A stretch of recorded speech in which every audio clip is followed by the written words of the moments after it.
ဘုရားမြတ်စွာဘုရားသာသနာသမိုင်းကိုပြန်ပြီးတော့ကြည့်မယ်ဆိုရင်ဇောင်းတိုင်ညရဲ့အမှတ်တရဆိုတာဒီထင်ထင်ရှားရှားရှိခဲ့တယ်။အဲဒီရှိတဲ့ထဲမှာအထူးခြားဆုံးကတော့မြတ်စွာဘုရားဟာမဂရပြည့်ရှင်အဇဒတဘုရင်ကြီးကိုတာမညဖလမိခွန်းနဲ့ပတ်သက်ပြီးတော့ဖြေချားရှင်းလင်းခဲ့တဲ့တာမညဖလသုတ်တန်ဒေသနာဖြစ်ပေါ်လာခြင်းပဲဖြစ်တယ်ပေါ့ခမန်းကျအဖြစ်ပြောရမယ်ဆိုလို့ရှိရင်တော့လွန်ခဲ့တဲ့နှစ်ပေါင်း2630ကျော်လောက်အချိန်မှာကြာခဲ့တဲ့အချိန်ကာလကအဇဒတမင်းကြီးနဲ့မြတ်စွာဘုရားဟာပြန်လီဆုံတွေ့တဲ့ညအခါသမယတဆောင်မုံလာပြည်နေညမှာဇာတတမင်းရဲ့မိကုံးကိုဖြေတော်အားဖြင့်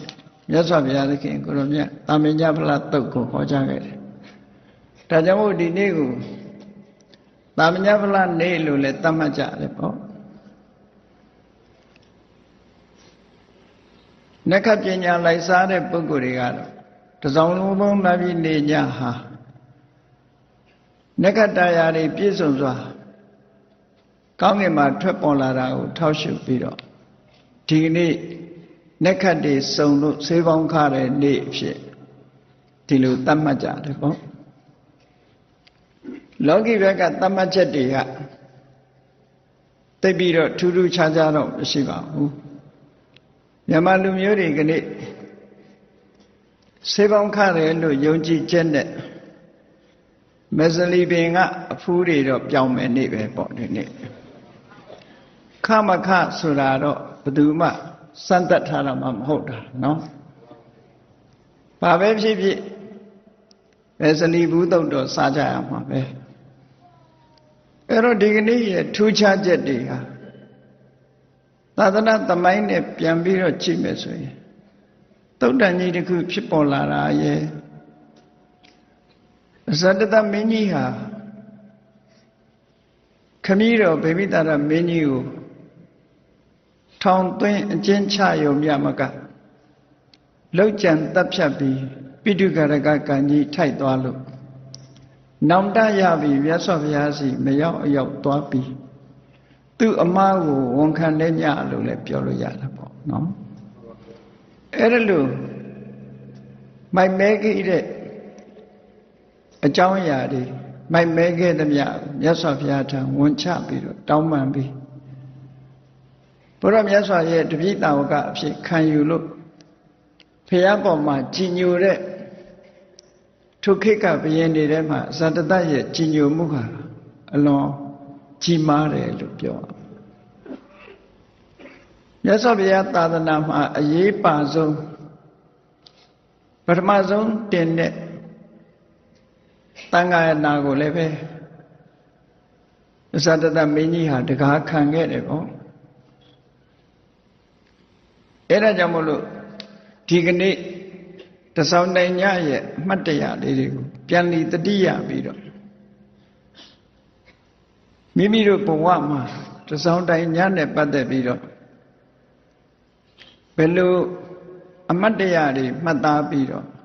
ဒုဘဝဟာဘယ်လိုတန်ဖိုးရှိတဲ့အလုပ်တွေကိုလုပ်ကြမလဲဆိုတာသိရှိနားလည်ကြဖို့နော်နှစ်ပေါင်း2600ကျော်လွန်ခဲ့တဲ့အတိတ်အကြောင်းတွေကိုပြန်ပြောင်းပြီးတော့စဉ်းစားမယ်ဆိုရင်သာသနာတော်မှာအခက်ခဲတွေနဲ့ကြုံတွေ့ခဲ့ရတဲ့အခြေအနေမျိုးတွေဖြစ်ပေါ်ခဲ့ဘူးတဲ့ပေါ့ဒီတာမညဖလားတုတ်ကိုမြတ်စွာဘုရားဟောတဲ့အခါမြတ်စွာဘုရားရဲ့တက်တော်ဟာဘယ်လောက်ရှိပြီလဲလို့မှန်းဆကြည့်လို့လည်းရတယ်အဇာတတမင်းနန်းတက်တဲ့အခါမြတ်စွာဘုရားတက်တော်82နှစ်ရှိသွားပြီပေါ့တာမညဖလားတုတ်တဲ့ ဟောတာဟာအဲ့ဒီ82နှစ်နောက်ပိုင်း85ပတ်ဝန်းကျင်80မပြည့်ခင်ကြားမှာလို့ခံမှန်းပြောကြားလို့ရဒီတုတ်တန်ကအမြဲတမ်းရှည်လျားတာဖြစ်သောကြောင့်ဒီကနေ့အကျဉ်းချုပ်ပြီးတော့တာမညဖလားတုတ်မှာမှတ်သားစရာလေးတွေကိုထူးခြားစွာမှတ်သားပြီးတော့ကြည်ညိုနာယူကြရပါဦးမြတ်စွာဘုရားကရာဇဂြိုလ်မြို့အနီးမှာဇီဝကကြီးရဲ့တည့်ရဲ့ဥယျာဉ်ကျောင်းမှာတရင်သုံးနေတယ်ဇီဝကရဲ့တည့်ရဲ့ဥယျာဉ်ကျောင်းဆိုတာဗေမိတာရမင်းကြီးရဲ့ဝေလူဝန်ကျောင်းလောက်မြို့နဲ့မဝေးဘူးမြို့နဲ့ဝေလူဝန်ကျောင်းရဲ့ဂျားတဲ့လောက်မှရှိတယ်မြတ်စွာဘုရားထံဇီဝကကျမ်းမာရေးသွားပြီးတော့ဆောင်းလျှောက်ရတယ်မြတ်စွာဘုရားလည်းတက်တော့ကြီးလာတယ်အဲ့ဒီအချိန်မှာသွားရေးလာရေးပို့ပြီးတော့လွယ်ကူမှုရအောင်လို့ဆိုပြီးတော့သူ့ရဲ့တည့်ရဲ့ဥယျာဉ်ထဲမှာကျောင်းဆောက်ပြီးတော့မြတ်စွာဘုရားကိုလှူဒန်းထားတာအဲ့ဒီတည့်ရဲ့ဥယျာဉ်ထဲမှာမြတ်စွာဘုရားသရင်သုံးနေတဲ့အချိန်ပေါ့အခုလို့တဆောင်မုံလာပြီနေညကြီးတဆောင်မုံလာပြီနေညကိုမြတ်စွာဘုရားစီသွားဖို့အကြောင်းတရားဘယ်လိုဖြစ်လာလဲလို့အစာတတမင်းကြီးဟာမြတ်စွာဘုရားကိုအလွန်ကြည်ညိုကိုးကွယ်တဲ့သူ့ရဲ့ဖခင်ကိုဒေဝရရဲ့စကားလက်ခံယုံကြည်ပြီးတော့ထောင်သွင်းအကျဉ်းချနောက်ဆုံးမှာ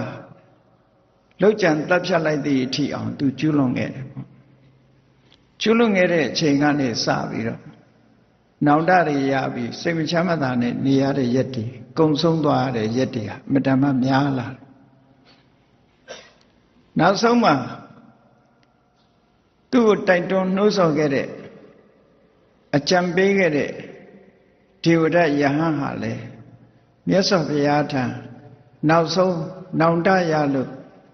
ဘုရားကိုဝန်ချမယ်လို့လာတဲ့အချိန်မှာဘုရားနဲ့တွေ့ခွင့်မရဘဲနဲ့စေရွန်ကျောင်းထဲမှာပဲမြေမြူပြီးတော့သက်ဆုံးသုံးသွားတယ်ပေါ့ဒီအခါမှာအစာတသက်ဘုရင်ဟာပို့ပြီးတော့ထိတ်လန့်တုန်လှုပ်လာဖခင်ဗေမိတာရမင်းကြီးကိုလှုပ်ကြံတပ်ဖြတ်လို့စိတ်မကောင်းဖြစ်ရတဲ့အပြင်မှာသူ့ရဲ့ကြံပေါ်ကြံဘက်သူကိုးကွယ်တဲ့ဆရာဒေဝရကြီးရဲ့ဘဝဇာတ်သိမ်းမကောင်းတာကိုကြည့်ပြီးစိတ်နှလုံးတွေခြောက်ခြားတုန်လှုပ်ညဆိုရင်အိတ်ကောင်းခြင်းမအိပ်ရအိတ်မပြောတဲ့ညတွေမြောက်များစွာကြော်လွန်ခဲ့ရတယ်ဒါသဘာဝပဲလေမကောင်းမှုအကုသိုလ်လှုပ်ထားတဲ့ပုဂ္ဂိုလ်ဟာစိတ်နှလုံးပူလောင်မှုကိုခံစားရသမျှပဲမိမိအမှားဟာပြင်လို့မရနိုင်လောက်မှားယွင်းခဲ့တဲ့အမှားကြီးတစ်ခုသူကျွလွန်ခဲ့တယ်တဆောင်မုံလာပြည့်နေ့ဆိုတာကြက်တန်ရာတွေလည်းစုံတယ်လားကလည်းမတန်မှတာတယ်ဇတတမင်းကြီးဟာတူတဲ့အိပ်ဆက်ဖို့ဆိုတာသူ့အတွက်မှာမနှစ်သက်စရာတစ်ခုဖြစ်တယ်တယောက်တည်းအိပ်ဆက်နားနေတော့မယ်လို့ဆိုလို့ရှိရင်သူ့ရဲ့ပူလောင်တဲ့အတွေးတွေနဲ့စိတ်နှလုံးတုန်လှုပ်ခြောက်ခြားမှုတွေကဖြစ်ပေါ်လာအားလုံးကပ္ပသမိုင်းကိုဖတ်ကြည့်မယ်ဆိုလို့ရှိရင်ဟောဒီလိုဖြစ်မျိုးတွေတွေ့ကြမှာပဲလောက်ကျန်တပ်ဖြတ်မှုရဲ့နောက်ွယ်မှာကြောက်မဲ့ဖွယ်ရာဒီကြောက်စရာတွေကသူ့ကိုလိုက်ပြီးတော့ခြောက်လှန့်နေတာမျိုးဖြစ်တယ်ပေါ့ဒီနေရာမှာအစာတတမင်းကြီးကမိကနေပျော်သွားလိုက်တဲ့အချိန်မှာဝိုင်းပြီးတော့သူ့ကိုလှန်နေနဲ့ထိုးချသလိုစိတ်နှလုံးတုန်လှုပ်ခြောက်ခြားစွာခံစားရတော့လန့်ပြီးတော့အော်တယ်အနာနာရှိတဲ့အဆောက်တွေကရှင်မင်းကြီးဘာဖြစ်တာတော့ဆိုထုတ်ပြောရမှလဲရှက်တယ်ဘာမှမဖြစ်ပါဘူးလို့ဒီလိုလန့်လန့်ပြီးတော့ ရောင်းရောင်ပြီးတော့អော်ခဲ့ရတဲ့ညတွေကြောင့်မလို့သူညမအိတ်ချင်အိတ်ရမှာကိုသူဆက်ဆုပ်တယ်ဒါကြောင့်မို့အခုလို့တစောင်းမုံလာပြည့်နေ့ညကြီးမှာအမတ်တွေကိုအနာနာခေါ်ထားပြီးတော့နတ်ရင်ပြင်ကလာသဆောင်ကြီးပေါ်မှာထိုင်ပြီးစကားစမြည်ပြောတာသူ့အတွက်စိတ်ပြေလက်ပြောက်ဖြစ်တယ်ပေါ့အဲ့ဒီမှာအဇာတတမင်းကြီးကနှုတ်ထဲကနေသူ့ရဲ့စိတ်လှုပ်ရှားမှုကိုဖော်ပြတယ်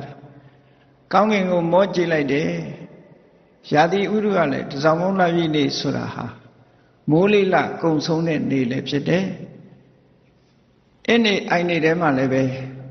ကြာမျိုး၅ပါးပွင့်လန်းနေတဲ့အခါသမယဖြစ်လို့အလွန်တင့်တယ်လှပလို့သူ့ရဲ့နှုတ်ကနေပြီးတော့ညဟာတော်တော်ตาရတဲ့ညကြီးပဲအပြစ်ကင်းတဲ့ညကြီးဟာလှလိုက်တာမှတ်တမ်းတင်စရာကောင်းလိုက်တာဆိုပြီးတော့အမတ်တရဲ့ကြားမှာသူကဘာပြောလိုက်တော့ဆိုရင်ဒီလိုตาရလှပတဲ့ညမှာငါစိတ်နှလုံးအေးချမ်းအောင်တရားဓမ္မဟောပြောပေးမဲ့ဘယ်လိုတမနာပြမနာမျိုးကိုငါစိတ်ကြရင်ကောင်းမလဲစိတ်နှလုံးတုန်လှုပ်ချောက်ချားနေတဲ့ပုဂ္ဂိုလ်ဟာသူ့စိတ်ကိုပြေရပြေချောင်းပြောနိုင်မဲ့ပုဂ္ဂိုလ်မျောလင့်နေတာဟာတဘာဝပဲပေါ့အဲ့ဒီအချိန်မှာအနန္တမခြံရံဝိုင်းဝန်းခါစားနေကြတဲ့အမတ်တွေကတယောက်ပြီးတယောက်ထလျှောက်တယ်ရှင်မင်းတရားကြီးပုရဏကတ္တဝါဟာတက်တော်ရွယ်တော်လဲရပြီတပည့်ပိဋကလည်းအလွန်ကောက်များတယ်အယူဝါဒတွေကိုလည်းတီထောင်ထားတဲ့ပုဂ္ဂိုလ်ဖြစ်ပြီးတော့နော်လူတိုင်းကလည်းပဲတာထုတမ္မတော်သူတော်ကောင်းကြီးလို့အတိမတ်ပြုထားပါတယ်ပုရဏကတ္တဝါစီသွားချင့်ကပ်ပါလားချင့်ကပ်မယ်ဆိုရင်ရှင်မင်းကြီးဟာစိတ်နှလုံးအေးချမ်းမှုကိုရရှိမယ်လို့ထင်ပါတယ်လို့လျှောက်တော့ဇာတတမင်းကြီးကမလှုပ်ဘူးဘာဖြစ်လို့တော့ဆိုတစ်ချိန်တုန်းကပုရဏကတ္တဝါစီသူရောက်ခဲ့ပြီးပြီပေါ့တခါမက္ကလိကိုးကွယ်တဲ့အမတ်ကလည်းပဲလျှောက်ပြန်တယ်မက္ကလိဂေါတာလာစီသွားလို့ရှိရင်တော့စိတ်နှလုံးအေးချမ်းမှုရမှာပါဘုရင်ကြီးကမတုံ့ပြန်ဘူးအဇိတကေတကမလပကုဒခိစ္ဆယနာနိခန္ဓနာတဗုဒ္ဓသင်္စယပေလထဗုဒ္ဓလို့ထိုခေတ်ကထင်ရှားကြော်ကြားတဲ့ဘာသာရေးခေါင်းဆောင်ကြီးတွေစီသွားဖို့ဆိုင်ရာဆိုင်ရာကိုးကွယ်တဲ့ဘာသာဝင်အမတ်တွေကဘုရင်ကြီးကိုတန်တော်ဦးတင်ကြတဲ့အခါအဇတတမင်းကမလှုပ်ဘူးသို့တော့အဇတတမင်းရဲ့အနီးပါးမှာဇီဝကဆိုတဲ့တမားတော်အမတ်ကြီးကဘာမှမပြောဘဲနဲ့ငြိမ်းထိုင်နေကြံတဲ့အမတ်တွေကအလူရဲ့သူတို့ဆရာရဲ့ဂုဏ်ကျေးဇူးတွေကိုထုတ်ဖော်ပြောနေတဲ့အချိန်မှာဇီဝကကတော့တုတ်တုံမှမလှုပ်ဘူးအဲ့ဒါကိုအားမလို့အားမရဖြစ်တော့အဇာတတမင်းကကိမ္ပနတမ္မဇီဝကကိမ္ပတမ္မဇီဝကတုံနှီးတငယ်ချင်းဇီဝကမင်းကဘာလို့ငြိမ်းနေတာလို့ဇီဝကစကားမပြောတော့ပြောစီချင်တာကဇီဝကကိုပြောစီချင်ဒီစကားပြောနေတာသူတခြားကြောင့်မဟုတ်ဘူးတခြားဘာသာရေးခေါင်းဆောင်တွေစီသူရောက်ခဲ့တယ်စိတ်ကြည်နူးမှုမရဘူးမြတ်စွာဘုရားစီသွားခြင်းနဲ့သွားခြင်းလို့သူ့ဘာသူသွားပါလားလို့ဆိုတော့သွားရမှာယွန့်နေဘာဖြစ်လို့ယွန့်လဲသူလှုပ်ထားတဲ့အလုပ်တွေကဒေဝရတ်နဲ့ပူပေါင်းနေမြတ်စွာဘုရားကိုဆန့်ကျင်ဘက်လုပ်နေတဲ့ဒေဝရတ်ကိုအားပေးတော့မြတ်စွာဘုရားနဲ့တွေ့ရမှာမျက်နှာပူတယ်ပေါ့တစ်ချိန်တုန်းကဆန့်ကျင်ဘက်အကြီးကျယ်လုပ်ခဲ့တာလေဘုရားကိုလေးသမားတွေလွတ်ပြီးတော့လှုပ်ကြံတပ်ဖြတ်တာလဲသူပါတယ်နာလာဂိရိဆင်ကြီးကိုအရက်တွေတိုက်ပြီးတော့ဘုရားဆုံးခံကြွလာမဲ့လမ်းမှာလွတ်လိုက်တာလဲသူပါတယ်ဒေဝရတ်ကိုအားပေးအားမြောက်လုပ်တဲ့ထဲမှာဒေဝရတ်ရဲ့လုပ်ရက်တွေထဲမှာအားလုံးအဇာတတဟာပါဝင်ပတ်သက်နေခဲ့တယ်ဒါကြောင့်မို့မြတ်စွာဘုရားနဲ့တွေ့ဖို့သူ့မှာခက်ခဲရှိတယ်ဘုရားကိုမတွေ့ရဲဘူးပေါ့သွားကျင်တာကတော့ဘုရားစီသွားကျင်တယ်ပေါ့ နေပြင်ဘာသာရေးကောင်းဆောင်တွေစီရောက်ပြီးပြီမြတ်စွာဘုရားဂေါရမဗုဒ္ဓစီမရောက်အပ်သေးတော့သူသွားခြင်းအဲ့ဒီကြတော့မှဇီဝကကနေပြီးတော့အရှင်မင်းကြီးတဲ့ကျွန်ုပ်ရဲ့တရဥယျာဉ်မှာမြတ်စွာဘုရားဟာရဟန်းပေါင်း1250နဲ့သရင်သုံးနေထိုင်လျက်ရှိပါတယ်အဲ့ဒီမြတ်စွာဘုရားမှာဒီလိုဂုဏ်ကြီးတွေရှိပါတယ်ဒါကြောင့်မို့လို့ရှင်မင်းကြီးသွားရောက်စိတ်ကပ်မယ်ဆိုရင်ဧကန္တစိတ်နှလုံးကြည်နူးမှုအေးချမ်းမှုကိုရမှာပါလို့ဆိုတော့ဘုရင်ကြီးကဒီစကားကိုလိုချင်နေတာဖြစ်တော့ကြောင့်အေးဒါဆိုလဲတို့သွားရအောင်ကဲချက်ချင်းပြင်ဆင်ပေတော့လို့အမိန့်ပေးလိုက်တာဇီဝကချက်ချင်းစင်မရင်သာ900ကိုတခါတည်းအမိန့်ပေးပြီးတော့ကတ်တင်ပြင်ဆင်ခိုင်းတယ်စင်နေနဲ့မြတ်စွာဘုရားစီသွားမယ်ဘာဖြစ်လို့စင်တွေကိုရွေးတယ်လဲလို့ဆိုစင်တွေကခြေတန်းလုံးနေမြင်းဆိုတာကြတော့ခွာတန်းတွေကအမတန်မှဆူတယ်မြင်း900နဲ့သွားမယ်ဆိုရင်ခွာတန်းတွေဆူလိုက်မယ်မြတ်စွာဘုရားတိတ်ဆိတ်ငြိမ်သက်တဲ့ညအခါမှာစင်နဲ့သွားတာကောင်းတယ်ဘုရင်ကြီးအတွက်အန္တရာယ်ကင်းဖို့ဆိုပြီးတော့စင်ပေါ်မှာဒီဘုရင်ရဲ့အချမ်းရံဖြစ်လိုက်ပါမဲ့ပုဂ္ဂိုလ်တွေကိုလည်းပဲ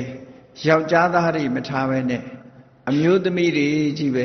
စစ်ဝတ်တစားတွေဝတ်ဆင်ပြီးတော့စင်ပေါ်မှာလက်နဲ့ကိုယ်စီနဲ့ပါဝင်ဆောင်ရွက်စီအမျိုးသားယောက်ျားတွေကိုတော့ဘေးကအချမ်းရံအနေနဲ့ဘုရင်ကြီးအန္တရာယ်ကင်းမှုညာရင်းချင်းမြို့ပြင်ထွက်တဲ့ဆိုတာဘုရင်တွေမှာအမတန်မှအန္တရာယ်ရှိတာပေါ့ရန်သူကအမတန်များသည့်အတွက်ကြောင့်ညာရင်းချင်းထက်ဖို့ရအတွက်လုံခြုံရေးကိုတင်းတင်းကြပ်ကြပ်ဆရာဇီဝကစီမံဆောင်ရွက်တယ်သူကလည်းပဲအမတ်တူပဲနန်းတွဲမှာကြီးပြင်းတဲ့အမတ်ဆိုတော့ဘုရင်ရဲ့လုံခြုံရေးကိုသူကတာဝန်ယူရတာအကယ်၍တစုံတစ်ခုဖြစ်သွားလို့ရှင်ဇီဝကဟာဘုရင်ကိုမြို့ပြင်ခေါ်ထုတ်သွားပြီးတော့သူ့ကြောင့်မို့လို့ဘုရင်ဟာဒုက္ခရောက်သွားတယ်လို့အပြောမခံနိုင်ဘူးဒါကြောင့်မို့လို့သူကြာကြာနာနာစီမံဆောင်ရွက်ပြီးတကယ့်ကိုထိန်လင်းနေအောင်မိထုတ်တွေထိုခေတ်ကတော့မိထုတ်ကြီးတွေကင်ပြီးတော့ဘုရင်စီမှာအဝေးကလှမ်းပြင်းတောင်မရောက်တော့အောင်ဘေးကအချမ်းရံတွေမြောက်များစွာနဲ့စင်မရင်သာ900ချမ်းရံပြီးတော့ဘယ်နေရာမှာဘုရင်ပါတယ်ဆိုတာမသိရလောက်အောင်ဆင်တွေချမ်းရံပြီးတော့ဘုရင်မြတ်စွာဘုရားသခင်ကိုရောမြတ်ကိုစီကိုဟောဒီတစောင်းမုံလာပြီးနေညာကြီးမှာထွက်သွားတာဟောအဲ့ဒါလို့သွားလိုက်တဲ့အခါကျတော့ဇီဝကဥယျာဏရောက်တယ်ရောက်ပြီဆိုတဲ့အခါကျတော့ဘာဖြစ်လာလဲဆိုဇီဝကပြောထားတယ်သူတည်းရဲ့ဥယျာဉ်ထဲမှာမြတ်စွာဘုရားဟာယဟန်တန်က1250နဲ့သရင်သုံးနေတယ်လို့ပြောတယ်သို့တော့တရားဥယျာဏရောက်သည့်ထိအောင်လူတန်လူရိပ်လူချေဘာမှမမြင်ရတိတ်ဆိတ်ငြိမ်သက်နေတာစဉ်းစားကြည့်လေသက်ရှိလူပဲဖြစ်ဖြစ်ရဟန်းပဲဖြစ်ဖြစ်1250ဆိုတဲ့အရေအတွက်ဟာနဲတာမှမဟုတ်တာအဲ့တော့ချောင်းဆိုးတန်တို့ခြေတန်တို့ဆက်တန်တို့စကားပြောတန်တို့ဆိုတာကြားနေရမယ်အခုဘာသာမှမကြားဘူးမကြားတဲ့အခါကျတော့ဇီဝကလည်းပဲဘုရင်အနီးနားမှာပါလာတော့သာတတမင်းကြီးကစိတ်ထဲမှာစိုးရွံ့လာတာဘုရင်ဆိုတာဟာတိတ်ဆိတ်ငြိမ်သက်နေတာတော့တိတ်ပြီးတော့မကြိုက်ဘူးသူကစူးစူးညံညံနဲ့သူ့ရဲ့ရဲတင်းနဲ့မန်းနေနဲ့ဒီလိုသွားအပြင်ရောက်တဲ့အခါကျတော့တိတ်ဆိတ်ငြိမ်သက်မှုကြောင့်သူကနည်းနည်းစိုးရိမ်သွားတယ်အတွေးတစ်ခုပေါ်လာတယ်ဇီဝကငါများရန်သူတွေလက်အပ်မလို့ခေါ်လာတာများလားငါကိုလိန်ပြီးတော့များဖျားရှိတယ်ဆိုပြီးတော့များခေါ်လာတာလားငါလည်းမစင်မကျင်သူ့လက်ကိုသူ့ကိုစီမံခိုင်းလိုက်တယ်အခုသူဥယျာဏရောက်လာပြီဘာသာမှလည်းမကြားရဘူးငါလိန်များလိန်တာလားဆိုတဲ့အတွေးဝင်ပြီးတော့ဘုရင်ကြီးကကြောက်လာချွေးပြန်လာနော်လူဆိုတာမကြောက်တဲ့လူမရှိဘူးလေအဲ့တော့ ဇာတတဘုရင်ကြီးကအလွန်ကြောက်လာပြီးတော့ချွေးတွေပြန်လာတော့သူ့နီးနားမှာရှိတဲ့ဇီဝကကိုဘယ်နဲ့လဲတငယ်ချင်းဇီဝကမင်းငါလိန်တာမဟုတ်ဘူးနော်ငါကိုများရန်သူလက်ကိုအပ်ဖို့ခေါ်လာတာမဟုတ်ပါဘူးနော်မင်းပြောတော့တန်ဃာတွေ1250ရှိတယ်လို့လည်းပြောတယ်ဘာသာမှမကြားရပါလားဘာမှလည်းမမြင်ရပါလားမှောင်ကြီးကြနေပါလားလို့ဒီလိုပြောတဲ့အခါကျတော့ဆရာဇီဝကကြီးကရှင်မင်းကြီးမကြောက်ပါနဲ့မကြောက်ပါနဲ့ရှင်မင်းကြီးကိုမလိမ္မာဘူးရန်သူလက်မအပ်ပါဘူးမြတ်စွာဘုရားရှိပါတယ်လှမ်းကြည့်လိုက်ပါဟိုမှာမီးရောင်ကလေးတွေ့တယ်မဟုတ်လားအဲ့ဒီမီးရောင်လေးမှာဒီမန္တလမာလဆိုတဲ့အဆောက်အဦကြီးမှာဘုရားနဲ့တန်ဃာတွေအခုချိန်မှာထိုင်ပြီးတော့တရားနာနေကြတာမြတ်စွာဘုရားတရားဟောနေတာကိုရဟန်းတန်ဃာတွေတရားနာနေကြတာရှင်မင်းကြီးတွေ့ပါလိမ့်မယ်ကျွန်ုပ်မလိမ္မာဘူးလို့အားပေးစကားပြောတော့မှသူဟာပြန်ပြီးတော့အားတက်လာပြီဥယျာဉ်ဝါရောက်တဲ့အခါမှာစင်မောကလို့ဆင်းပြီးတော့အချမ်းရံနေနဲ့မြတ်စွာဘုရားသရင်သုံးတဲ့စီကိုသွားပြီးတော့အဲ့ဒီအချိန်မှာထိုင်းနေကြတာမီးလေးထွန်းပြီးထိုင်းနေကြတာမြင်တော့အလုံးရဟန်းတန်ဃာတွေပဲမြင်တော့အဇရတမင်းကြီးကဘယ်မလဲဇီဝကတငယ်ချင်းဇီဝကဘယ်မှာလဲမြတ်စွာဘုရားကလို့ဆိုတော့ရှင်မင်းကြီးတဲ့အဲ့ဒီအဆောက်အဦတွေကြည့်လိုက်မိထွန်းထားတဲ့အထက်မှာအလဲတိုင်းကိုမှီပြီးတော့သူ့နောက်ကတန်ဃာတွေခြံရံပြီးတော့တန်ဃာတွေရဲ့ရှေ့မှာထိုင်းနေတာဟာအဲ့ဒါမြတ်စွာဘုရားပဲရှင်မင်းကြီးစိတ်ချလက်ချသွားပါလို့ဆိုတော့မှနော်မြတ်စွာဘုရားထိုင်ပုံကဘယ်လိုထိုင်တော့ဆိုအဝန်းဝိုင်းတရံဆောက်ထားတဲ့အဆောက်အဦကြီးထဲမှာမြတ်စွာဘုရားကအလဲဘဟုတိုင်ကြီးကိုမှီပြီးတော့အရှိဘက်ကိုမျက်နှာလှည့်ပြီးတော့ထိုင်နေရဟန်းတန်ဃာတွေကမြတ်စွာဘုရားရဲ့နောက်ကျောဘက်ကနေပြီးတော့ဝိုင်းရံပြီးတော့ထိုင်ကြတယ်မြတ်စွာဘုရားကိုဖူးဖို့လာရောက်တဲ့အဇဒတမင်းကြီးနဲ့မင်းပရိသတ်တွေကအရှိဘက်နန်းရံကိုမှီပြီးတော့အနောက်ဘက်မြတ်စွာဘုရားမျက်နှာလှည့်ပြီးတော့သူတို့ကဝန်းရံပြီးတော့ထိုင်ကြတော့မြတ်စွာဘုရားဟာပရိသတ်ရဲ့အလဲကောင်မှာထိုင်ပြီးသားဖြစ်နေတယ်ပေါ့အဲ့လိုအဇဒတမင်းကြီးကမြတ်စွာဘုရားနာရောက်တဲ့အခါမှာဘုရားရှင်ရောက်ရင်ရောင်တိရောင်တဖြစ်နေတယ်ဘုရားကိုသူရုပ်တရက်နှုတ်မဆက်ရဲဘူးဘာဖြစ်လို့လဲဆိုသူကျွလွန်တဲ့ပြစ်တွေကအမှန်တမ်းကြီးမားတာမြတ်စွာဘုရားကိုကြီးညိုကိုးကွယ်တဲ့ဘုရားရဲ့တကယ့်ကိုတကားဖြစ်တဲ့တကားရင်းဖြစ်တဲ့ဗေမိတာရမင်းကိုလှုပ်ကြံတပ်ဖြတ်လိုက်တယ်မြတ်စွာဘုရားကိုဆန့်ကျင်ဘက်လှုပ်နေတဲ့ဒေဝရယဟန်ကိုအားပေးအားမြောက်လုပ်ခဲ့တယ်ဒေဝရခိုင်းတဲ့အတိုင်းလေးသမားတွေလွတ်ပြီးဘုရားကိုပြစ်တတ်ဖို့လုပ်တယ်နာလာဂိရိဆင်ကြီးလွတ်ပြီးတော့ဘုရားကိုတိုက်ဖို့ကြံခဲ့တယ်ဒါတွေဟာအကုန်လုံးသူပါဝင်ပတ်သက်နေတာတွေကိုကြည့်ပြီးသူ့ဘာသူစိတ်နှလုံးတွေတုံလုံးခြောက်ချားပြီးမြတ်စွာဘုရားကိုစကားမပြောရဘူးမပြောဘဲနဲ့ရဟန်းတန်ဃာတွေကတိတ်ဆိတ်ငြိမ်သက်ပြီးတော့တပါးမှလှုပ်တာရှက်တာမမြင်ရဘူးမြတ်စွာဘုရားရဲ့နောက်ကျောဘက်ကနေထိုင်းနေကြတဲ့ယဟန်တွေဟာငြိမ်သက်ပြီးတော့နေတာကြည့်လိုက်တဲ့အခါမှာသူ့စိတ်ထဲမှာဘယ်လိုသူ့နှုတ်ကဘာပြောမိလိုက်လဲဆိုရင်ဟောဒီယဟန်တန်ဃာတွေငြိမ်သက်တယ်လို့ငါရဲ့သားတော်ဥရိယပဒမင်းသားလေးငြိမ်သက်ရင်ဘလောက်ကောင်းမလဲဆိုတာစိတ်ထဲမှာဒီလိုတွေးတာဘာဖြစ်လို့တော့ဆိုတော့သူ့သားလေးကိုလိမ္မာစေချင်တယ်သူကဒါမိခင်ကြီးရဲ့မိဘတွေရဲ့စိတ်ဓာတ်ပဲဖြစ်မယ်ယဟန်တန်ဃာတွေစီကံစနစ်တကျငြိမ်ငြိမ်သက်သက်နေတယ်လို့သူ့သားလေးကိုဒီလိုငြိမ်သက်စေချင်တယ်သူကိုယ်တိုင်ကဖခင်ကိုလှုပ်ကြံတပ်ဖြတ်ထားတာဖြစ်တော့သူ့သားလေးကမငြိမ်မသက်ဆိုရင်တစ်ချိန်ကျသူ့ကိုလှုပ်ကြံတပ်ဖြတ်မှလည်းသူတွေးမိတယ်ပေါ့ဒါကြောင့်မို့လို့ငါသားလေးဟောဒီယဟန်နေလို့စီကံရှိတဲ့ပုဂ္ဂိုလ်မျိုးဖြစ်သိကောင်းမှာပဲလို့နှုတ်ကနေထုတ်ပြောတော့မြတ်စွာဘုရားကဘုရင်ကြီးစိတ်ချမ်းသာရရအောင်အာဂမနုခောမဟာရာဇယထာပေမဘယ်လိုလဲမင်းကြီးချစ်ခင်မြတ်နိုးတဲ့သားစီစိတ်ရောက်နေသလားလို့မြတ်စွာဘုရားကနှုတ်ဆက်လိုက်တဲ့အခါနှုတ်ဆက်စကားပြောလိုက်တော့မှဝမ်းသာသွားတယ်သူနော်စကားပြောရဲတယ် မှန်ပါဗျာတပည့်တော်သားတော်ဥရိယဗျာဒကိုအလွန်ပဲချစ်မြတ်လို့ပါတယ်တပည့်တော်ရဲ့သားတော်လေးဟာခုလိုယဟန်နေလူစီကံတကြငြိမ်ငြိမ်သက်သက်များဖြစ်သွားမယ်ဆိုရင်တပည့်တော်သိကောင်းမှာပဲလို့တွေးမိပါတယ်လို့ဒီလို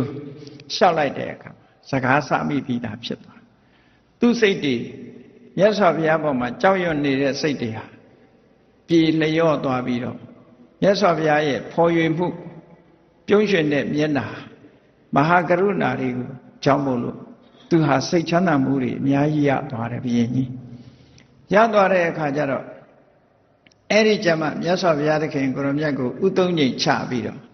ယဟန်တန်ဃာတွေကိုလက်အုပ်ချတယ်ဒီနေရာမှာမှတ်သားစရာကောင်းတာကမြတ်စွာဘုရားကိုဥသုံးငိမ်ချပြီးတော့ယဟန်တန်ဃာတွေကိုလက်အုပ်ပဲချီတယ်ဆိုတာဘာကြောင့်လဲနော်ဘာကြောင့်လဲလို့ဆိုမြတ်စွာဘုရားကအကြီးမားဆုံးနော်အမြင့်မြတ်ဆုံးပုဂ္ဂိုလ်ဖြစ်သည့်အတွက်ကြောင့်ဘုရားကိုသာဥသုံးငိမ်ချတယ်ကျန်တဲ့ယဟန်တွေကိုဥသုံးငိမ်ချနေမယ်ဆိုလို့ရှိရင်မြတ်စွာဘုရားကိုမလေးစားရကြောင်းပဲပေါ့ဒါကြောင့်မို့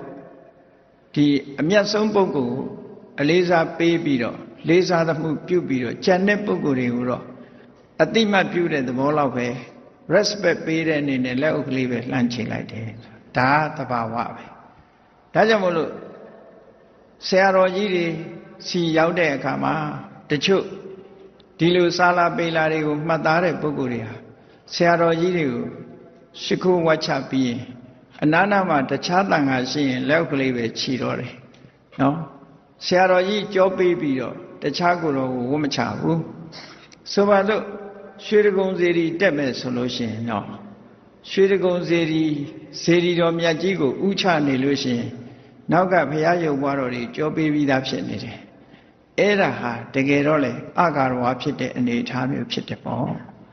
အဲ့ဒါမျိုးတွေကတကယ်တော့မဖြစ်သင့်ဘူးတကယ်မြတ်စွာဘုရားကိုဥသုံးငိမ်ချနေတဲ့အချိန်မှာနောက်ကရုပ်ဘွားဆင်းရဲတော်တွေရှိနေတာဟာတော့မသင့်တော်တဲ့အနေအထားတစ်ခုဖြစ်တယ်ပေါ့အေးဒါလည်းပဲတည်ပြီးသားဖြစ်နေတော့ဘယ်သူမှမတတ်နိုင်ဘူးလေမြတ်စွာဘုရားရှေ့ကရုပ်ဘွားတော်ဥချရင်နောက်ကရုပ်ဘွားတော်ကိုအလို့လျောက်ကြောပေးပြီးသားဖြစ်နေတယ်ပေါ့ရှေးတုန်းကဒီလိုပဲဒီမြင့်မြတ်တဲ့ပုဂ္ဂိုလ်ရဲ့အနီးမှာနေလို့ရှိရင်သူ့လောက်မမြင့်မြတ်တဲ့ပုဂ္ဂိုလ်လာလို့ရှိရင်အလေးပြုတာမျိုးမလုပ်ရဆိုပါစို့စတ္တပါဏိဆိုတဲ့ဥပဒကဟာကောသလမင်းကြီးမလာခင်မြတ်စွာဘုရားနားမှာထိုင်ပြီးတော့ဘုရားကိုယုသိကာရဝပြုနေတယ်အဲ့ဒီချိန်မှာဘုရင်မင်းကြီးလာတဲ့အခါမှာခုခေတ်မှာဆိုလို့ရှိရင်လူတွေကယုံနဲ့ထပြီးတော့နောက်လူကိုကြိုလိုက်မယ်သတ္တပါဏိဥပဒကကတော့ဘုရင်ကြီးလာတာကိုထပြီးတော့မကြိုဘူးဘာဖြစ်လို့မကြိုသလဲလို့ဆိုရင်မြတ်စွာဘုရားကပို့ပြီးတော့မြင့်မြတ်တဲ့ပုဂ္ဂိုလ်ဘုရင်ကိုထကြိုလို့ရှိရင်ဘုရင်ကမြတ်စွာဘုရားတဲ့ပို့ပြီးတော့အလေးပေးခံရတဲ့ပုဂ္ဂိုလ်မျိုးလို့ဖြစ်သွားနိုင်တယ်ဒါကြောင့်မို့လို့ဘုရင်ကိုထမကြိုဘူးမြတ်စွာဘုရားကိုပဲအလေးပြုပြီးတော့နေတယ်အဲ့ဒါလို့နေတော့ဘုရင်လှုပ်တဲ့ပုဂ္ဂိုလ်ကမကျေနပ်ဘူးအခုခေတ်မှာလည်းပဲတချို့ဒီဆရာတော်ကြီးတွေရှေ့မှာတရားနာနေတယ်နောက်ကပရိသတ်လိုင်းထကြိုးတယ်ဆိုတာတကယ်တော့မလုပ်သင့်တဲ့ကိစ္စတစ်ခုပဲလေးစားရတဲ့ပုဂ္ဂိုလ်ရှေ့မှာရောက်နေရင်နောက်ကဘယ်လိုပုဂ္ဂိုလ်မျိုးပဲလားဒီဆရာတော်ကြီးတဲ့ကြီးတဲ့ပုဂ္ဂိုလ်လာရင်တော့ထကြိုးရမယ်ဆရာတော်ကြီးကိုယ်တိုင်ကလည်းထကြိုးရမယ်အဲ့တော့သူ့ရဲ့ကြီးတဲ့ပုဂ္ဂိုလ်မဟုတ်လို့ထကြိုးမယ်ဆိုရင်ဒီဆရာတော်ကြီးကိုအလေးမပေးရရောက်ပြီးတော့နောက်လာတဲ့ပုဂ္ဂိုလ်ကိုအလေးပေးရရောက်တော့အကာရဝါဖြစ်တယ်လို့ဒီလိုဆိုတယ်နော်အဲ့ဒီသတ္တပန္နိဝတ္ထုကြည့်လိုက်မယ်ဆိုရင်ဘုရင်ကြီးလာတာကိုသူ respect မပေးဘူးဘာဖြစ်လို့တော့ဖျားရှိနေတယ်ဖျားကို respect ဖြတ်ပြီးတော့ဘုရင်ကိုသွားပြီးတော့ဥစားမပေးဘူးသို့တော့ဘုရင်ကမကျင့်တတ်ဘူးတိတဲ့ပုဂ္ဂိုလ်ကြတော့ကျင့်တတ်တယ်ပေါ့ဘုရင်ကဒီယဉ်ကျေးမှုကိုသူမသိသည့်အတွက်ကြောင့်မကျင့်တတ်တော့မြတ်စွာဘုရားကဈာဝင်ပြီးတော့ဘုရင်ရဲ့မျက်နှာကိုအကဲခတ်ပြီးတော့ဒီပုဂ္ဂိုလ်ပေါ်မှာသူမကျေနပ်ဖြစ်တယ်ဆိုတာကိုသိလို့မြတ်စွာဘုရားကဒီဥပဒကဟာပိဋကတ်၃ပုံကိုတက်ကျွမ်းပြီးတော့အနာဂံဥပဒကဖြစ်တယ်ဆိုတဲ့အကြောင်းကိုမြတ်စွာဘုရားကမိတ်ဆက်ပေးလိုက်ရတယ်အဲ့ဒီကြတော့မှဘုရင်ကြီးကပြေးသွားတယ်ဒီလိုလဲရှိတတ်တယ်ပေါ့ ပေါ့နော်သို့တော့သတ္တပန္တိဥပဒကလှုပ်တာကမှတ်နေပေါ့ဘုရားကိုဒီအလေးပေးနေတဲ့အချိန်မှာတခြားပုဂ္ဂိုလ်ကိုအလေးပေးတော့အဖြစ်ထပြီးတော့ကြိုဆိုတာမျိုးမလုပ်ဘူးတဲ့ဒါကသူကမှန်ကန်တယ်ပေါ့ဒါလူယဉ်ကျေးမှုလို့ခေါ်တယ်ပေါ့သို့တော့ဒီလူယဉ်ကျေးမှုကိုလူတိုင်းကသိတာမဟုတ်ဘူးပေါ့